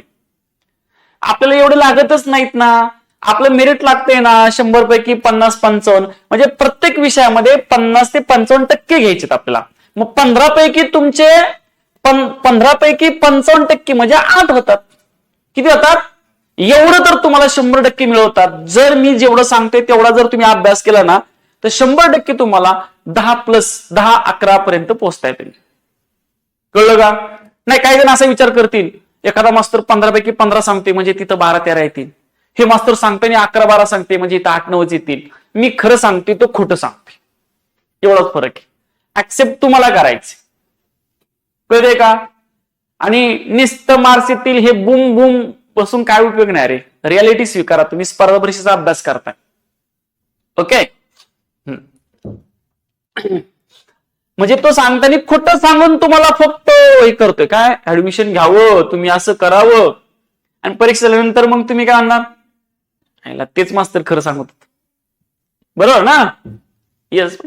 म्हटलं जातं ना, सत्य कडू असतं, ते कटू असतं, ते पचायला तुम्हाला जड वाटतं. ओके, इथपर्यंत क्लिअर झालं? यस. माझं तुम्हाला सजेशन असं, सजेशन नाही, मी हक्काने सांगतो तुम्हाला, तुम्ही सगळ्यात पहिला फिजिक्स केमिस्ट्रीचा जो सेक्शन आहे ना, त्यामुळे त्याचा सिलेबस कमी आहे, मार्कांचा आउटपुट जास्त आहे. कळलं का? आता बायोलॉजी मध्ये डायजेस्टिव्ह सिस्टीम मध्ये किती डिटेल जायचं काही सांगता येत नाही. बरोबर की नाही? येस. म्हणजे मला काय म्हणायचं, झुलॉजी मध्ये एक सिस्टीम मध्ये जर डिटेल जायचं म्हटलं तर आयो किती पण डिटेल जाता येते. सो मला म्हणायचं फिजिक्स केमिस्ट्रीचा जो सिलेबस आहे त्या मानाने लिमिटेड आहे. कसं आहे? त्याच्यामुळे तुम्हाला इथे श्युरिटी आहे. म्हणजे आजपर्यंत मी बघतोय ना 6 पैकी 6 मार्क्स घेतलेत पोरांनी फिजिक्स केमिस्ट्रीला. बायोलॉजीला येत नाही मित्रांनो, एखाद दुसरा मार्क जातो. कळतंय का? यस. नंबर ऑफ क्वेश्चन कळाले सगळ्यांना?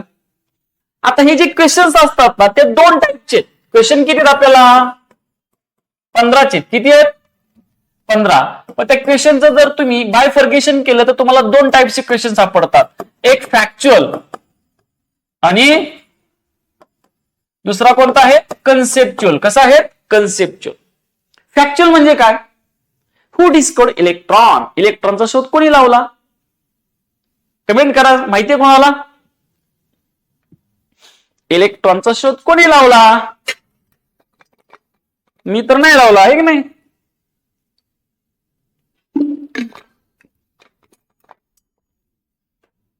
कमेंट करा.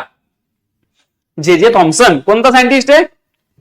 हे बघा, एखाद्या प्रश्नाचं उत्तर कधी आणि कोणी, हु आणि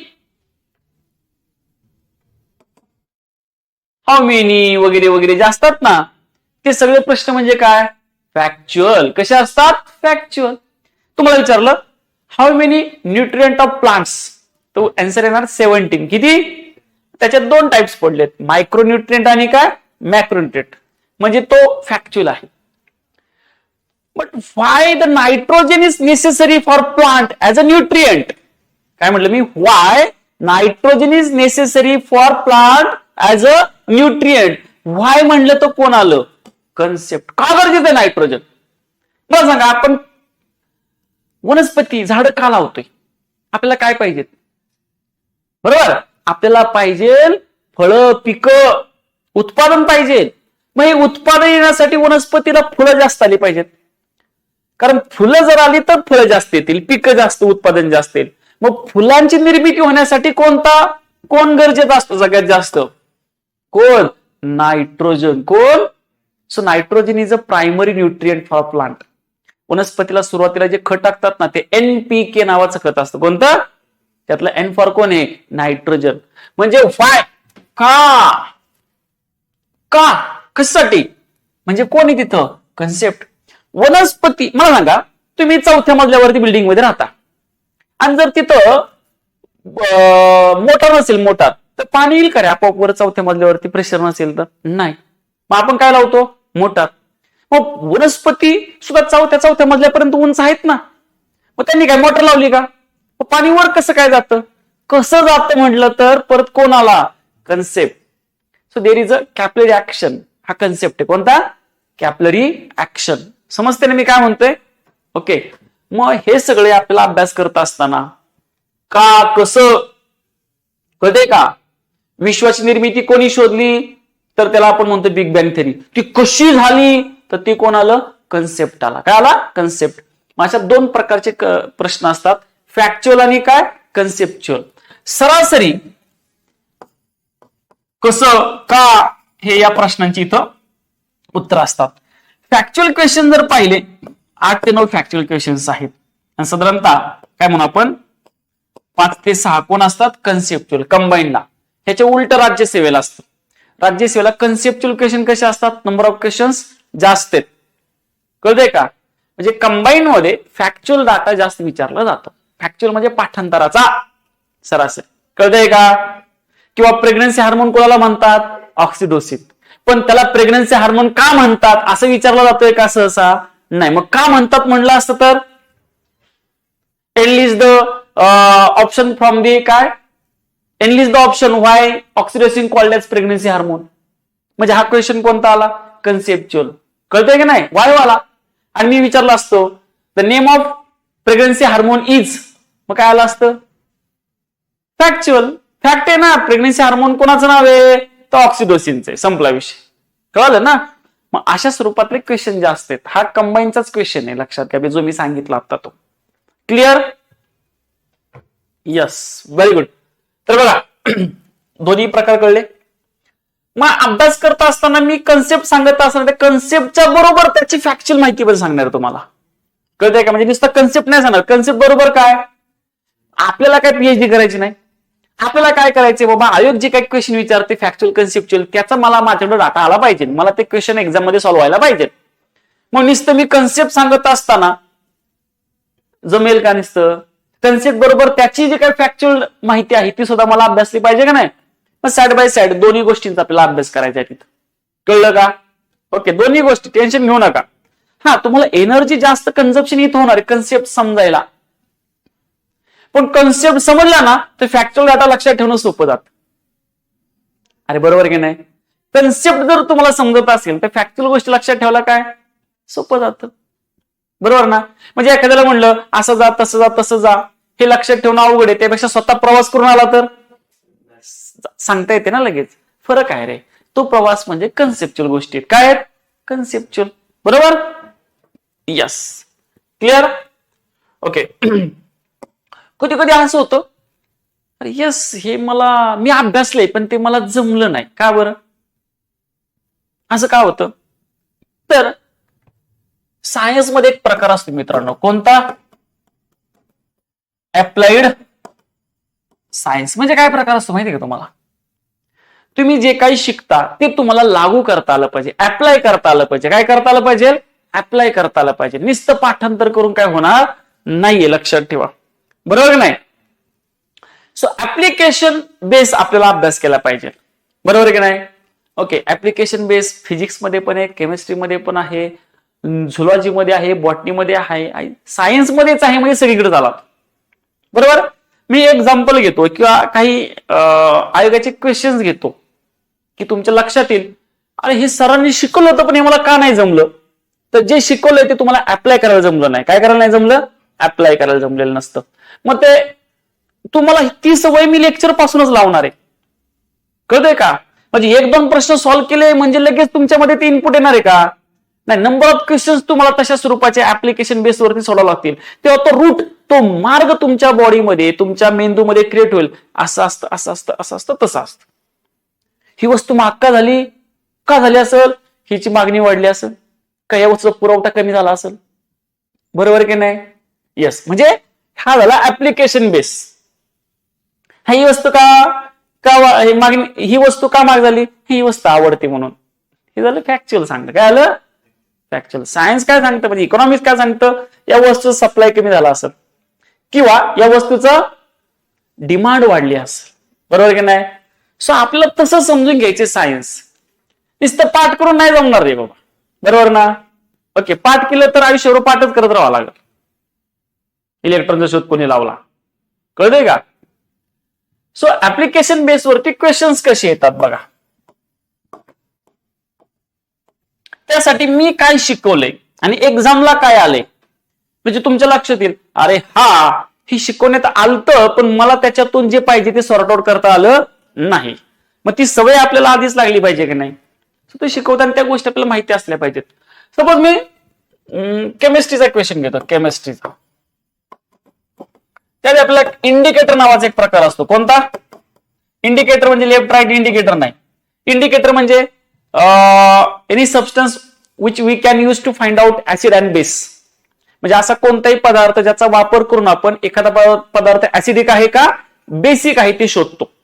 ऍसिड बेस शोधण्यासाठी काय सांगते मी, ऍसिड किंवा काय बेस फाइंड आउट करण्यासाठी ज्या ज्या पदार्थाचा आपण वापर करतो ते पदार्थ म्हणजे कोण?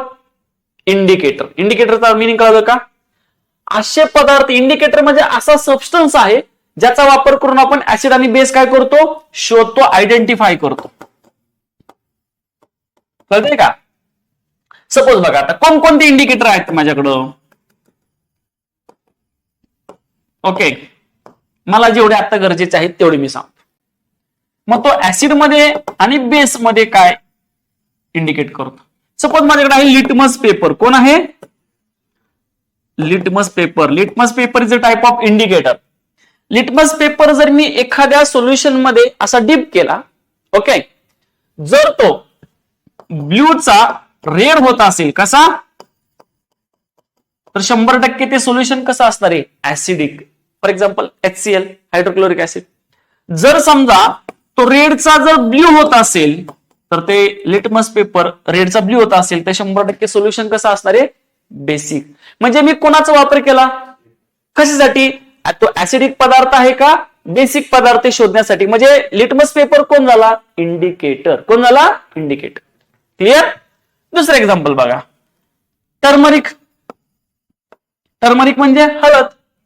जर एखादं ऍसिडिक सोल्युशन असेल, ऍसिडिक पदार्थ असेल, त्याच्यावर जर मी हळद टाकली तर कलर येतो कोणता? येलो. कुठला येतो?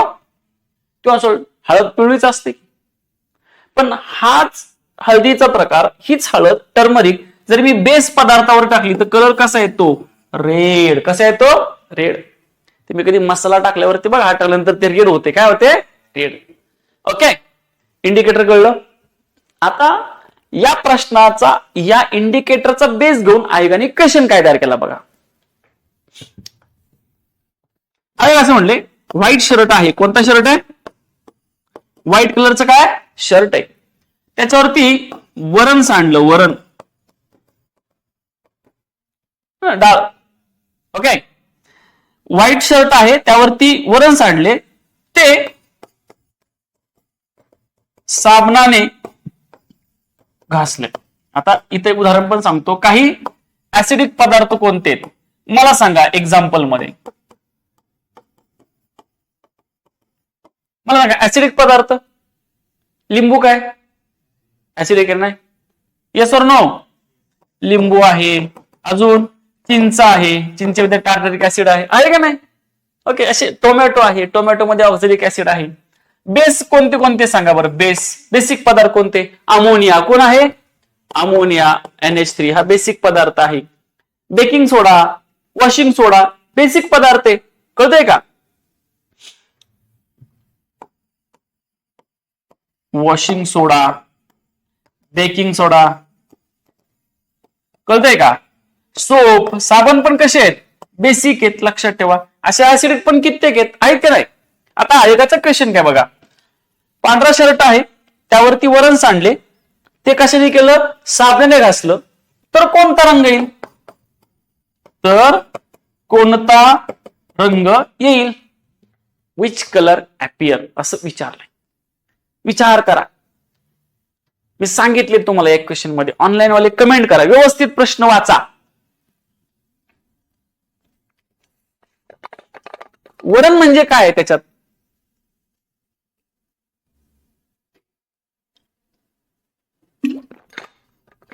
कशा कलरचं वरण दिसतं मला सांगा? म्हणजे त्याच्यात कोण आहे? कोण आहे? हळद. बरोबर. हे वरण म्हणजे कोण आहे? हळद आहे, टर्मरिक आहे. बरोबर. आता त्याला कशाने घासलं? साबणाने. Very good. साबण ऍसिडिक आहे का बेसिक आहे? कसा आहे? बेसिक. मग जर हळद बेसिक पदार्थामध्ये टाकली, हळद बेसिक पदार्थामध्ये टाकली तर कलर कोणते येणार? येईल का नाही? म्हणजे उत्तर तिथंच होतं का नाही? यस. पण तुम्हाला लवकर का नाही जमलं हे? ऑनलाईनची विद्यार्थ्यांची कमेंट अजून आलेली नाहीये. ओके. म्हणजे मला काय म्हणायचं कळतंय का? आता हे मी फक्त थोडक्यात सांगतो. तुला रेग्युलर बॅच मध्ये हे सगळं डिटेल होईल बाबा. ओके. मग तेव्हा तुमच्या लक्षात येईल की अरे यस, मला या प्रश्नाची माहिती जी उत्तरासाठी अपेक्षित होती ती याच्यात आहे, पण ती मला काय करता आली नाही? अप्लाय करता आली नाही. काही प्रॉब्लेम नाही. हे काही एकाच प्रश्नात जमणार आहे लगेच. त्याची काय करावं लागेल? आपल्याला सवय करावी लागेल. काय करावं लागेल? सवय. क्लिअर? आणि हे होतं. ओके.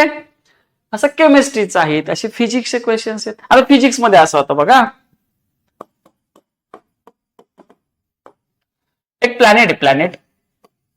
आणि हे अशा इलेक्ट्रिकल मार्गाभोवती हे प्लॅनेट काय होतं? रिव्हॉल्व होते.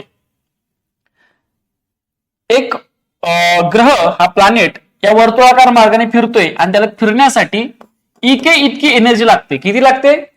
हा एकच क्वेश्चन बरं का, त्याच्यात मेन्शन केले इके इतकी एनर्जी लागते. सपोज या प्लॅनेटला या कक्षेतून बाहेर पडायचे, त्याला एक्सकेप म्हणतात, मुक्तिवेग म्हणजे बाहेर पडायचे त्याला, तर कमीत कमी किती ऊर्जा लागेल?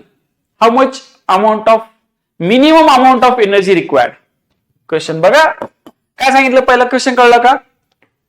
हा प्लॅनेट, हा उपग्रह या वर्तुळाकार मार्गाने फिरत आहे.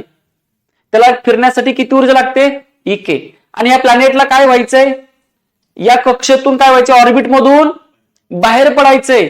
तर त्याला मिनिमम किती एनर्जी लागेल? काय विचारले? Minimum. Option number 1 twice EK. Option number 2 1/2 EK. Option number 3 EK. Option number 4 इके/4. सांगा. थोडस logic. What is Newton third law? न्यूटनचा थर्ड लॉ काय आहे? Action reaction. पण न्यूटनचे लॉ शिकतो ना, थर्ड लॉ कोणता आहे? ऍक्शन आणि काय? रिॲक्शन. सपोज ही झाली काय? ऍक्शन. ही काय झाली? मग every action there is equal and opposite reaction. Suppose जर ऍक्शन 100 इतकी एनर्जी झाली तर रिॲक्शन पण किती होणार? पण डायरेक्शन कशा असणार? Opposite. Every action there is equal and opposite reaction. मला सांगा, ह्या प्लॅनेटला मूव्ह होण्यासाठी इके इतकी एनर्जी लागत असेल, बरोबर. मी आता असं पकडतो इके म्हणजे 100 इतकी एनर्जी आहे. किती? बरोबर. तर मला सांगा ट्वाइस इके म्हणजे किती एनर्जी झाली? 200. 1/2 इके म्हणजे 50. इके म्हणजे 100 आणि इके/4 म्हणजे 25. मग मला सांगा, याला जर बाहेर पडायचं असेल तर 200च्या एनर्जीने बाहेर पडेल का तो? त्याला फिरण्यासाठी किती ऊर्जा लागते? 100. मग त्याच्यापेक्षा जास्त ऊर्जा आहे ना. मला सर्वाइव्ह होण्यासाठी 100 रुपये लागतात, पण माझ्याकडे किती आहेत? मी सर्वाइव्ह होऊ शकतो का नाही? होऊ शकतो, म्हणजे बाहेर पडू शकतो. बरोबर. पण प्रश्नात काय वापर सांगितलंय? मिनिमम किती? काय विचारलंय? मिनिमम. मी आता काय म्हणलं? मला 100 रुपये जगायला लागतात. मी बाहेर पडू शकतो का? पडू शकतो, कारण माझ्याकडे किती आहेत? 100 आहेत. मग मिनिमम म्हणलं तर आन्सर किती आलं? आलं का लक्षात? Every action there is a equal and opposite reaction. हा न्यूटनच्या तिसऱ्या नियमाचा ऍप्लिकेशन बेसवरती आधारित क्वेश्चन आहे. कळलं का? क्लिअर? क्लिअर? हा, मग हे तुम्हाला असं कळलं पाहिजे बाबा. हा, असं जर मिनिमम नसतं म्हणलं तर हे पण उत्तर आलं असतं की. कळतंय का? हा तसा मॅक्झिमम झाला याच्यामध्ये, ऑप्शन मध्ये कसं झाला मॅक्झिमम. मॅक्झिमम म्हणलं असतं उत्तर कोणतं आलं असतं याच्यात, ट्वाईस इके आला असतं. किती आलं असतं? बरोबर, 2 इके हे आन्सर आलं असतं. पण आता आलंय का? नाही. क्लिअर झालं? असे फिजिक्स मध्ये आहेत, असे केमिस्ट्री मध्ये आहेत, झुलॉजी, बॉटनी, हायजीन, प्रत्येक ठिकाणी अशा स्वरूपातले काहीच क्वेश्चन्स आहेत, लक्षात ठेवायचं. कळतंय का ऑनलाईनची विद्यार्थी? काही डाऊट आहे तुम्हाला? नाही. नेक्स्ट पॉइंट आहे आपल्यासाठी, पीवायक्यूचा अभ्यास करा सगळ्यात पहिल्यांदा. का बरं? मी आलो, मी महिनाभर शिकवलं मस्त विज्ञान, आणि तुम्ही आता झाला अभ्यास आणि मग काय करायला लागला? आयोगाचे क्वेश्चन पेपर सोडायला लागला. आले प्रश्न सुटत, मग सरांनी काय शिकवलं? बरोबर की नाही? मग मी काय शिकवलं पाहिजे? जे आयोग प्रश्न विचारतो ते. मग मी जो सिलेबस तयार केला तो कसा तयार केलाय? मी काय म्हणलं तुम्हाला सुरुवातीला, मी आयोगाचे सगळे क्वेश्चन पेपर काय केले? सायन्सचे वेगळे केले, सेक्शन वाईज वेगळे केले, नंतर टॉपिक वाईज वेगळे केले. म्हणजे मी काय दुसऱ्या परीक्षेचं नाही, मला ज्या परीक्षेचा अभ्यास करायचा आहे ना त्याच परीक्षेचे प्रश्न मी सॉर्ट आउट केलेत, टॉपिक वाईज मांडले, म्हणून तर मला ती उत्तर निघतायत. कळतंय का? म्हणून तर तशा बेसवरती आयोग मला प्रश्न विचारते, म्हणून मी तशा बेसमध्ये जे आले नाहीत क्वेश्चन त्याची पण इन्फॉर्मेशन ऍड केली की याच्यावरती क्वेश्चन येऊ शकतो. बरोबर आहे का नाही? सो बघा, पीवायक्यूचा अभ्यास केल्यावरती तुम्हाला फायदा काय काय होतो? सगळ्यात पहिला फायदा, नक्की अभ्यास स्टडी काय करायचा, अभ्यास काय करायचा. फॉर एक्झाम्पल सांगतो मी, एक्झाम्पल मग तुमच्या लगेच लक्षात येईल. एक 5th स्टँडर्डचा विद्यार्थी आहे आणि एक तुम्ही आहात आरटीओचा अभ्यास करणारे. ओके, तुम्हालाही सायन्स आहे आणि याला पण सायन्स सब्जेक्ट आहे. सपोज याला पण स्केलेटल सिस्टीम आहे. काय आहे? आणि तुम्हाला पण आहे अस्थि संस्था, स्केलेटल सिस्टीम, बोन आहे का नाही? पण 5वीच्या विद्यार्थ्याला क्वेश्चन कसा येईल? How many bones in human body. बरोबर ना? What is the study of human body, किंवा स्केलेटलचा स्टडी करते ते सायन्स कोणता आहे? ऑस्टिओलॉजी. बरोबर का? Longest bone in human body, femur. Smallest bone in human body, stapes, कानातलं. असला क्वेश्चन कोणाला आहे? बरोबर की नाही? ही सगळी माहिती कोणती आहे? फॅक्च्युअल. ते काय 5वीच्या पोराला कन्सेप्च्युअल नाही विचारत, पण त्याला पण आहे ना हा चॅप्टर. त्याला असं आकृती वगैरे कवट्या माकाला दाखवणार वगैरे आहे की नाही? ओके, आता एमपीसीला आला तुम्ही. एमपीसीला तुम्हाला हे तर माहितीच पाहिजे. म्हणजे काय माहित पाहिजे? फॅक्ट्स, ह्या सगळ्या माहितीच पाहिजेत तुम्हाला. प्लस कोण माहित पाहिजेत? कन्सेप्ट पण माहित पाहिजे या सिस्टीमच्या अनुषंगाने. तुम्हाला उद्या विचारलं function of bone, it produces blood. रक्त कोण तयार करतं? रक्त कोण तयार करतं? रक्त तयार करतात ते कोण असतात? बोन. कोण असतात? रक्त आपल्या बोन मध्ये तयार होतं.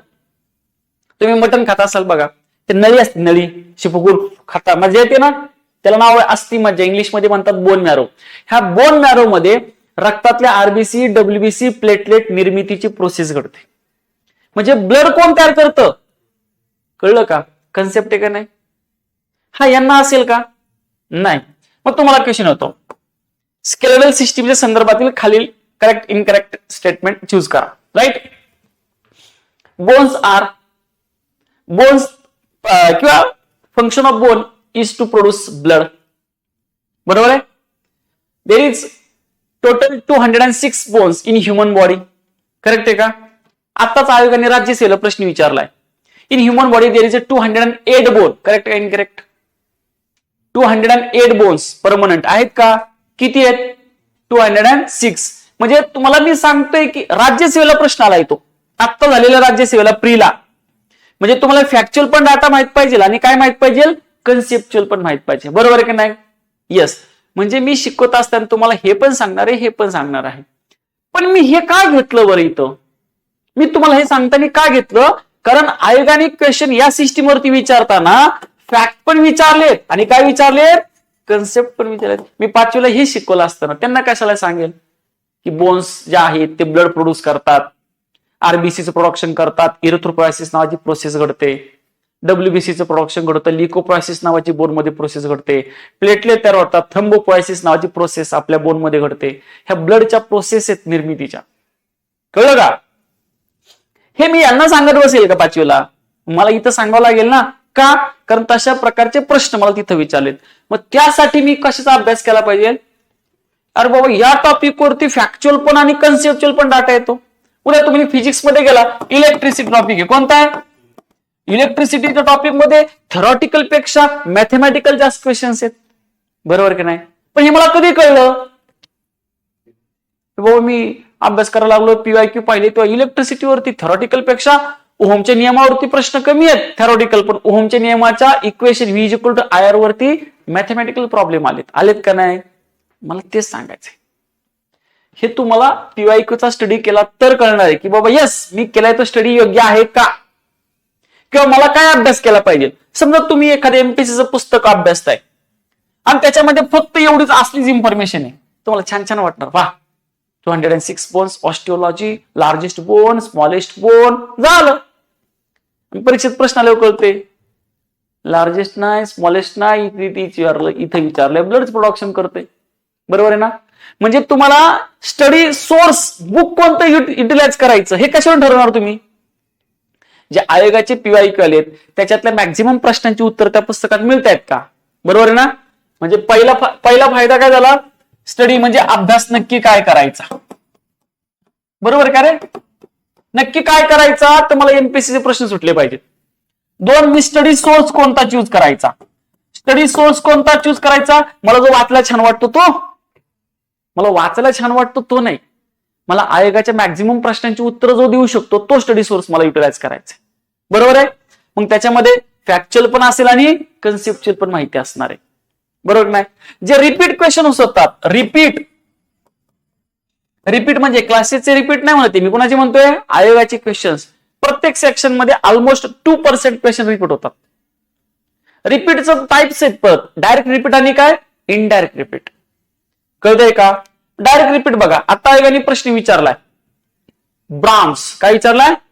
Bronze is an alloy contain which metals असं विचारलाय. ब्रॉन्झ मध्ये कोणकोणती मेटल असतात हा क्वेश्चन आयोगाने किती वेळा रिपीट केलाय? 2दा. ओके. जर्मन सिल्वर हे अलॉय आहे, त्याच्यामध्ये कोणकोणते घटक असतात किती वेळा रिपीट झालाय? जशाच तशा आलाय. कधी कधी असा होतो इनडायरेक्ट रिपीट, म्हणजे हे मी सांगितलं तर कोणता प्रकार होता? डायरेक्ट रिपीटचा, जशाच तसा क्वेश्चन आला. इनडायरेक्ट रिपीट मध्ये कसं असतं? Who discovered electron? So answer is J Thomson. पण इतर ऑप्शन कोण असतील? ज्यांनी प्रोटॉनची डिस्कव्हरी केली, ज्यांनी न्यूट्रॉन डिस्कव्हर केला. मग सेकंड टाइम क्वेश्चन येईल हू डिस्कव्हर्ड न्यूट्रॉन? म्हणजे प्रश्न कसा आला? Indirect repeat. आलं लक्षात? डायरेक्ट इनडायरेक्ट प्रश्न आलता. बरोबर की नाही? म्हणजे तो अप्रत्यक्ष रिपीट असतो, लक्षात घ्या. क्लिअर? हे रिपीट होणारे प्रश्न कुठून आलेत परत? पीवायक्यूचा जर तुम्ही चांगला अभ्यास केला ना तर तुम्हाला नक्की अभ्यास काय करायचा, स्टडी सोर्स कोणते युटिलाइज करायचं, रिपीटेड क्वेश्चनचा तिथे तुम्हाला फायदा होणार आहे, लक्षात ठेवायचं. फायदा आहे का नाही? येस.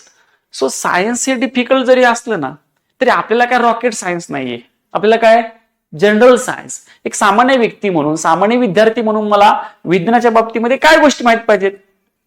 आता उद्या असं तुम्हाला विचारणार की तो ब्लॅक बॉक्स का जळाला? पण ब्लॅक बॉक्स मग आपल्याला माहित पाहिजे की ब्लॅक बॉक्स म्हणजे एखादा विमान किंवा जहाज हे पडलं, बुडलं तर ते काय कारणास्तव बुडालं त्याच्या संदर्भातील माहिती त्या भागामध्ये मिळू शकते. एवढं तर सामान्य व्यक्ती म्हणून माहित पाहिजे का नाही? ब्लड आणि ब्लड मधलं जे वेस्ट आहे, युरिया, युरिक ऍसिड, अमोनिया, तो सेपरेट करायचा. बरोबर का नाही? तो कसं करतो, काय करतो, काय मशिनरी विचारणार आपल्याला? मला इतकंच सांगायचं. बरोबर? मग ते एवढं डिटेल जर गेला तर ते अवघड आहे. ओके. So clear? म्हणजे पीवायक्यूचा का अभ्यास केला पाहिजे हे पण क्लिअर झालं. ओके. चला, आता तुम्हाला जे सायन्सच्या संदर्भातले क्वेश्चन्स आहेत ते मला विचारा. बाकी तुम्हाला ही सगळे 3 सेट्स ऑफ बुक दिलेले आहेत. आरटीओ गाईडलाईन, आरटीओ गाईडच्या संदर्भामध्ये असणारे सेक्शन 1, सेक्शन 2, सेक्शन 3, आणि जे तुम्हाला सायन्सचे बुक आहेत त्या सायन्समध्ये बाकी इतर विषयाचं लँग्वेज मराठी आहे, पण सायन्स जी आहे ती लँग्वेज कशी दिलेली आहे? इंग्लिशमध्ये दिलेली आहे. ओके, मी तुम्हाला शिकवताना सुद्धा बायलिंग्युअल सांगणार आहे, दोनही, काही मराठी, काही इंग्लिश, काही हिंदी, तुम्हाला जे समजेल आपल्याला समजलं पाहिजे, कन्सेप्ट आपला क्लिअर झाला पाहिजे. कळले का? यस. त्याचं टेन्शन घेऊ नका, फक्त ते सांगेल तेवढा अभ्यास करायचा. आणि सगळ्यात महत्त्वाची गोष्ट, हिस्ट्री जॉग्राफी सगळ्यांना मार्क्स येतात. History geography polity economics science मध्ये मार्क्स वर खाली होतात. मग जो विद्यार्थी सायन्स मध्ये प्लस जाणार आहे तो पुढे असणार आहे. कळतंय का? तुम्ही आजपर्यंत एमपीसीचा इतिहास सांगतोय तुम्हाला, काम केलं तर मार्क्स मिळणार आहे, त्याच्यात काय डाऊटच नाही. बरोबर? सो आता तुम्हाला काय डाऊट्स आहेत सायन्सच्या संदर्भात, तुमच्या एक्झामच्या संदर्भात, ते मला तुम्ही कमेंट करा किंवा तुम्ही ऑफलाईन वाले विचारू शकता. चला, ऑनलाईनचे विद्यार्थी काही डाऊट आहेत तुमचे, बिंदास विचारा. बाकी तुम्हाला अकॅडमीच्या संदर्भात सगळी इन्फॉर्मेशन आहे. पुणे, नाशिक ठिकाणी आपले ऑफलाईन बॅचेस चालतात. ओके, पुण्यामध्ये मोदी गणपतीच्या जवळ नारायणपेठमध्ये ही बॅच आहे आपली, लक्षात ठेवा. बरोबर? Online live plus recorded batch असणार आहे ही. आणि सुरुवातीची पण काही इन्फॉर्मेशन आहे जी इथं तुम्हाला दिलेली आहे. फर्स्ट तर आपण पाहिलेलंच आहे. सेकंड हे आरटीओ एमव्हीआय प्रिलिम्स प्लस मेन्सची बॅच आहे ही तुमची. सध्या याच्यातला सायन्स तुम्हाला जो आहे तो कोणत्या सेक्शनला आहे? प्रिलिमला. मेन्सला तुमचे सब्जेक्टच वेगळे आहेत थोडेसे. बरोबर आहे का? यस. सो ही बॅच आता सुरू होत आहे, त्याच्या संदर्भातली ही सगळी इन्फॉर्मेशन इथे दिलेली आहे. बरोबर? सिलेबस जो चेंज झालाय त्याच्यानुसारच ही बॅच असणार आहे. आणि हा जो मी सिलेबस तुम्हाला दिलाय ना, तो चेंज झालेल्या घटनानुसारच आहे. बाकी सगळे सब्जेक्ट तुम्हाला हिस्ट्री, जॉग्राफी आहे, इकॉनॉमिक्स आहे, पॉलिटी आहे, जनरल सायन्स आहे, मॅथमॅटिक्स आहे, रिझनिंग आहे. बरोबर? सो त्याचं काही टेन्शन घेऊ नका तुम्ही. हे सगळे तुम्हाला लेटेस्ट असणारे जे काही अपडेटेड इन्फॉर्मेशन असणारे बुक सुद्धा अवेलेबल आहेत हे. ओके, आणि बाकी काही क्वेश्चन्स असतील तर बुक्स कोणता अवेलेबल आहेत ऑलरेडी आता दाखवले तुम्हाला. पार्ट 1, पार्ट 2, पार्ट 3 आहे. हे पीआयक्यू अनालिसिसचं बुक आहे. ओके, हे मेन्स पुस्तक आहे तुम्हाला. हे गाईड 1, सेक्शन 1, सेक्शन 2 आणि काय सेक्शन 3 याच्यात तुमचे जे काही सब्जेक्ट आहेत मेकॅनिकल इंजिनिअरिंगचे, डिप्लोमा डिग्रीचे जे काही इथं दिलेले आहेत सगळे सब्जेक्ट, ते बुक्स आहेत, लक्षात घ्या. ओके, अशा स्वरूपात ही आपल्या बॅचच्या संदर्भातली इन्फॉर्मेशन होती. सायन्सला तुम्ही टेन्शन घेऊ नका. सायन्सला जे गाईड आहेत ते प्लस जिथे जिथे नेसेसरी आहेत की अजून एक्स्ट्रा इन्फॉर्मेशन द्यायची गरजेची आहे, तर त्याची मी तुम्हाला पीडीएफ त्या टॉपिकनुसार देईल. Okay, yes. आणि सगळ्यात बेस्ट सायन्सच्या बाबतीमध्ये जर तुम्हाला अभ्यास करायचा असेल तर 6 ते 10 एनसीआरटीचं स्टेट बोर्ड एनसीआरटीचं बुक आहेत ना, एनसीआरटीचे 6वी ते 10वीचे वापरा. सगळ्यात बेस्ट 6 ते 10 बस, खूप बेस्ट, एकदम परफेक्ट तुमचं सायन्स होईल त्याच्यातून. मिनिमम तुम्हाला चांगला आउटपुट सायन्स मधून यायचा असेल तर तिथून येईल तो, लक्षात घ्या. 6 ते 10 एनसीआरटी. ओके, अकॅडमीच्या नोट्स परफेक्ट केल्यावर अदर बुक घ्यायची गरज आहे का? हे बघा, आता मी हा म्हणावं तर ते पण 100% योग्य नाही, आणि नाही म्हणावं ते सुद्धा 100% योग्य नाही. बरोबर आहे? फक्त काय करत असतो आपण, किंवा ज्या नोट्स किंवा जे काही बुक्स तुम्हाला आपण जे काही नोट्स म्हणून देणार असतो त्या आपण आजपर्यंत आलेल्या प्रश्नांच्या आधारावरती भविष्यामध्ये असे प्रश्न येतील अशा स्वरूपातच तयार करून देत असतो. बरोबर आहे? पण नेहमी तसंच होईल असं असतं का? नाही. बरोबर आहे? म्हणजे ते तसं असतं की पाकिस्तानने अभिषेक शर्माचा अभ्यास करून आले आणि खेळला दुसराच, असं होतं ना. तर ते कधी कधी असं होऊ शकतं, पण कधी कधी असं होतं की येस बाबा ज्याचा अभ्यास करला तोच खेळला. म्हणजे आपण हे करत असताना आपलं माइंड असंच असणार. कुठलंही पुस्तक घ्या तुम्ही तसंच असणार आहे. काही पुस्तकामध्ये प्लस मायनस थोडी इन्फॉर्मेशन असणार आहे, बाकी काही नाही. ओके, सो जिथं मी काय म्हटलं तुम्हाला ज्या काही नोट्स आहेत, बरोबर, ज्या काही ऍज अ नोट्स म्हणून तुम्हाला सायन्सचे मिळणार आहेत, त्याच्या प्रत्येक टॉपिक मध्ये काही प्लस काही मायनस करायचं असेल तर मी त्याच्यात तसं एक्स्ट्रा इन्फॉर्मेशन ऍड करून देईल, किंवा त्याच्यात सांगेल की हा मुद्दा दिलाय पण हा काय गरजेचा नाही तर तो डिलीट पण करूया. ओके, त्याचं टेन्शन घेऊ नका. मी बॅच मध्ये तुम्हाला ते टॉपिक वाईज सांगेल. आता मी जे बोलल ते एखाद्या टॉपिक मध्ये मला अजून ब्रॉडली जावं लागेल. हे कसं ठरतं? मागाची परीक्षा झाली त्याच्यानुसार ठरत असतं. एखाद्या टॉपिकला काय करावं लागतं, कधी कधी डाटा जो जास्त दिलाय तो कमी पण करावा लागतं. समजते का? नुसतं जास्त डाटा डाटा डाटा देत बसला की तुमचं फक्त विज्ञानच होईल, बाकी सब्जेक्ट राहतील. मग तुम्हाला वाटेल अरे सायन्सला सरांनी लय लेक्चर घेतले, लय वेळ गेला आमचा तिथं, असं होईल ते. सो काही ठिकाणी आपल्याला बी स्पेसिफिक राहिलं पाहिजे रिक्वायरमेंट नुसार. कसोटी खेळायला गेला आणि पहिल्या बॉल पासून 6 मारायला लागला, नाही जमणार ना. 10 किलोमीटर पळायचंय आणि त्याची सुरुवात 100 काय. आयोगाचे मॅक्झिमम प्रश्न आपले बरोबर आले पाहिजे, बरोबर की नाही? यस, माझा पण तोच एम असणार आहे. ठीक आहे, चला काय कोणाचा अजून डाऊट आहे का? आहे डाऊट कोणाचा? येस, सो ठीक आहे, आपण थांबूयात. भेटूया रेग्युलर बॅच मध्ये. एवढं निश्चित तुम्हाला सांगेल, सायन्स सब्जेक्ट तुम्हाला सोपा करून मी सांगणार. ओके, जो आजपर्यंत कदाचित तुम्हाला इंटरेस्टिंग वाटला नसेल तर त्याच्यात मी इंटरेस्ट तुम्हाला 100% आणून देणार, त्याचं काही टेन्शन घेऊ नका. ओके, ते काम माझं आहे, बरोबर, ते मी 100% करणार. फक्त सांगाल ते तुम्ही करत राहायचं. सुरुवातीचे 1-2 सेक्शन किंवा लेक्चर म्हणूयात आपण, जे तुम्हाला थोडेसे कसं असतं, प्रत्येक शिक्षकाची शिकवण्याची पद्धत वेगळी असते. मग ती एकदम हा शिक्षक गेला आणि दुसरा आला की थोडंसं टून व्हायला वेळ लागतो. सो लगेच जज करू नका. ओके, मला क्रॉस क्वेश्चनिंग करा, काही करा, आपल्याला जे गरजेचे ते मी तुम्हाला 100% देणार. कळतंय का? बियॉन्ड क्वेश्चन आला, उगाच विचारायचं म्हणून काहीतरी, मग ब्लॅक बॉक्स जळालाच का, तर बाबा मी नाही सांगू शकत, बरोबर की नाही? यस, ओके, मीच नाही, कोणीच नाही सांगू शकत. आता तेंडुलकर हा जगातला चांगला प्लेअर आहे म्हणून आपण म्हणतो, उद्या त्यांना टेनिस विचारलं तर जमणार आहे का? नाही. मग टेनिस जमत नाही म्हणतो चांगला प्लेअर नाही असं होऊ शकत. आपल्याला जे गरजेचं आहे ते मी तुम्हाला 100% सांग, राईट? यस, सो थांबूयात मग आज आपण. Okay, thank you so much. भेटूयात रेग्युलर बॅच मध्ये. विज्ञानचं मात्र टेन्शन तुम्ही घेऊ नका. ओके, सिम्प्लिफाय, एकदम सिम्प्लिफाय करून सांगणार आहे. आणि अगदी तुम्ही आजपर्यंत प्रॉपर सायन्सचा अभ्यास केला नसेल तरी सुद्धा no tension. Okay, 0 to hero असं म्हणूयात आपण, सायन्स मध्ये आपण जाऊयात.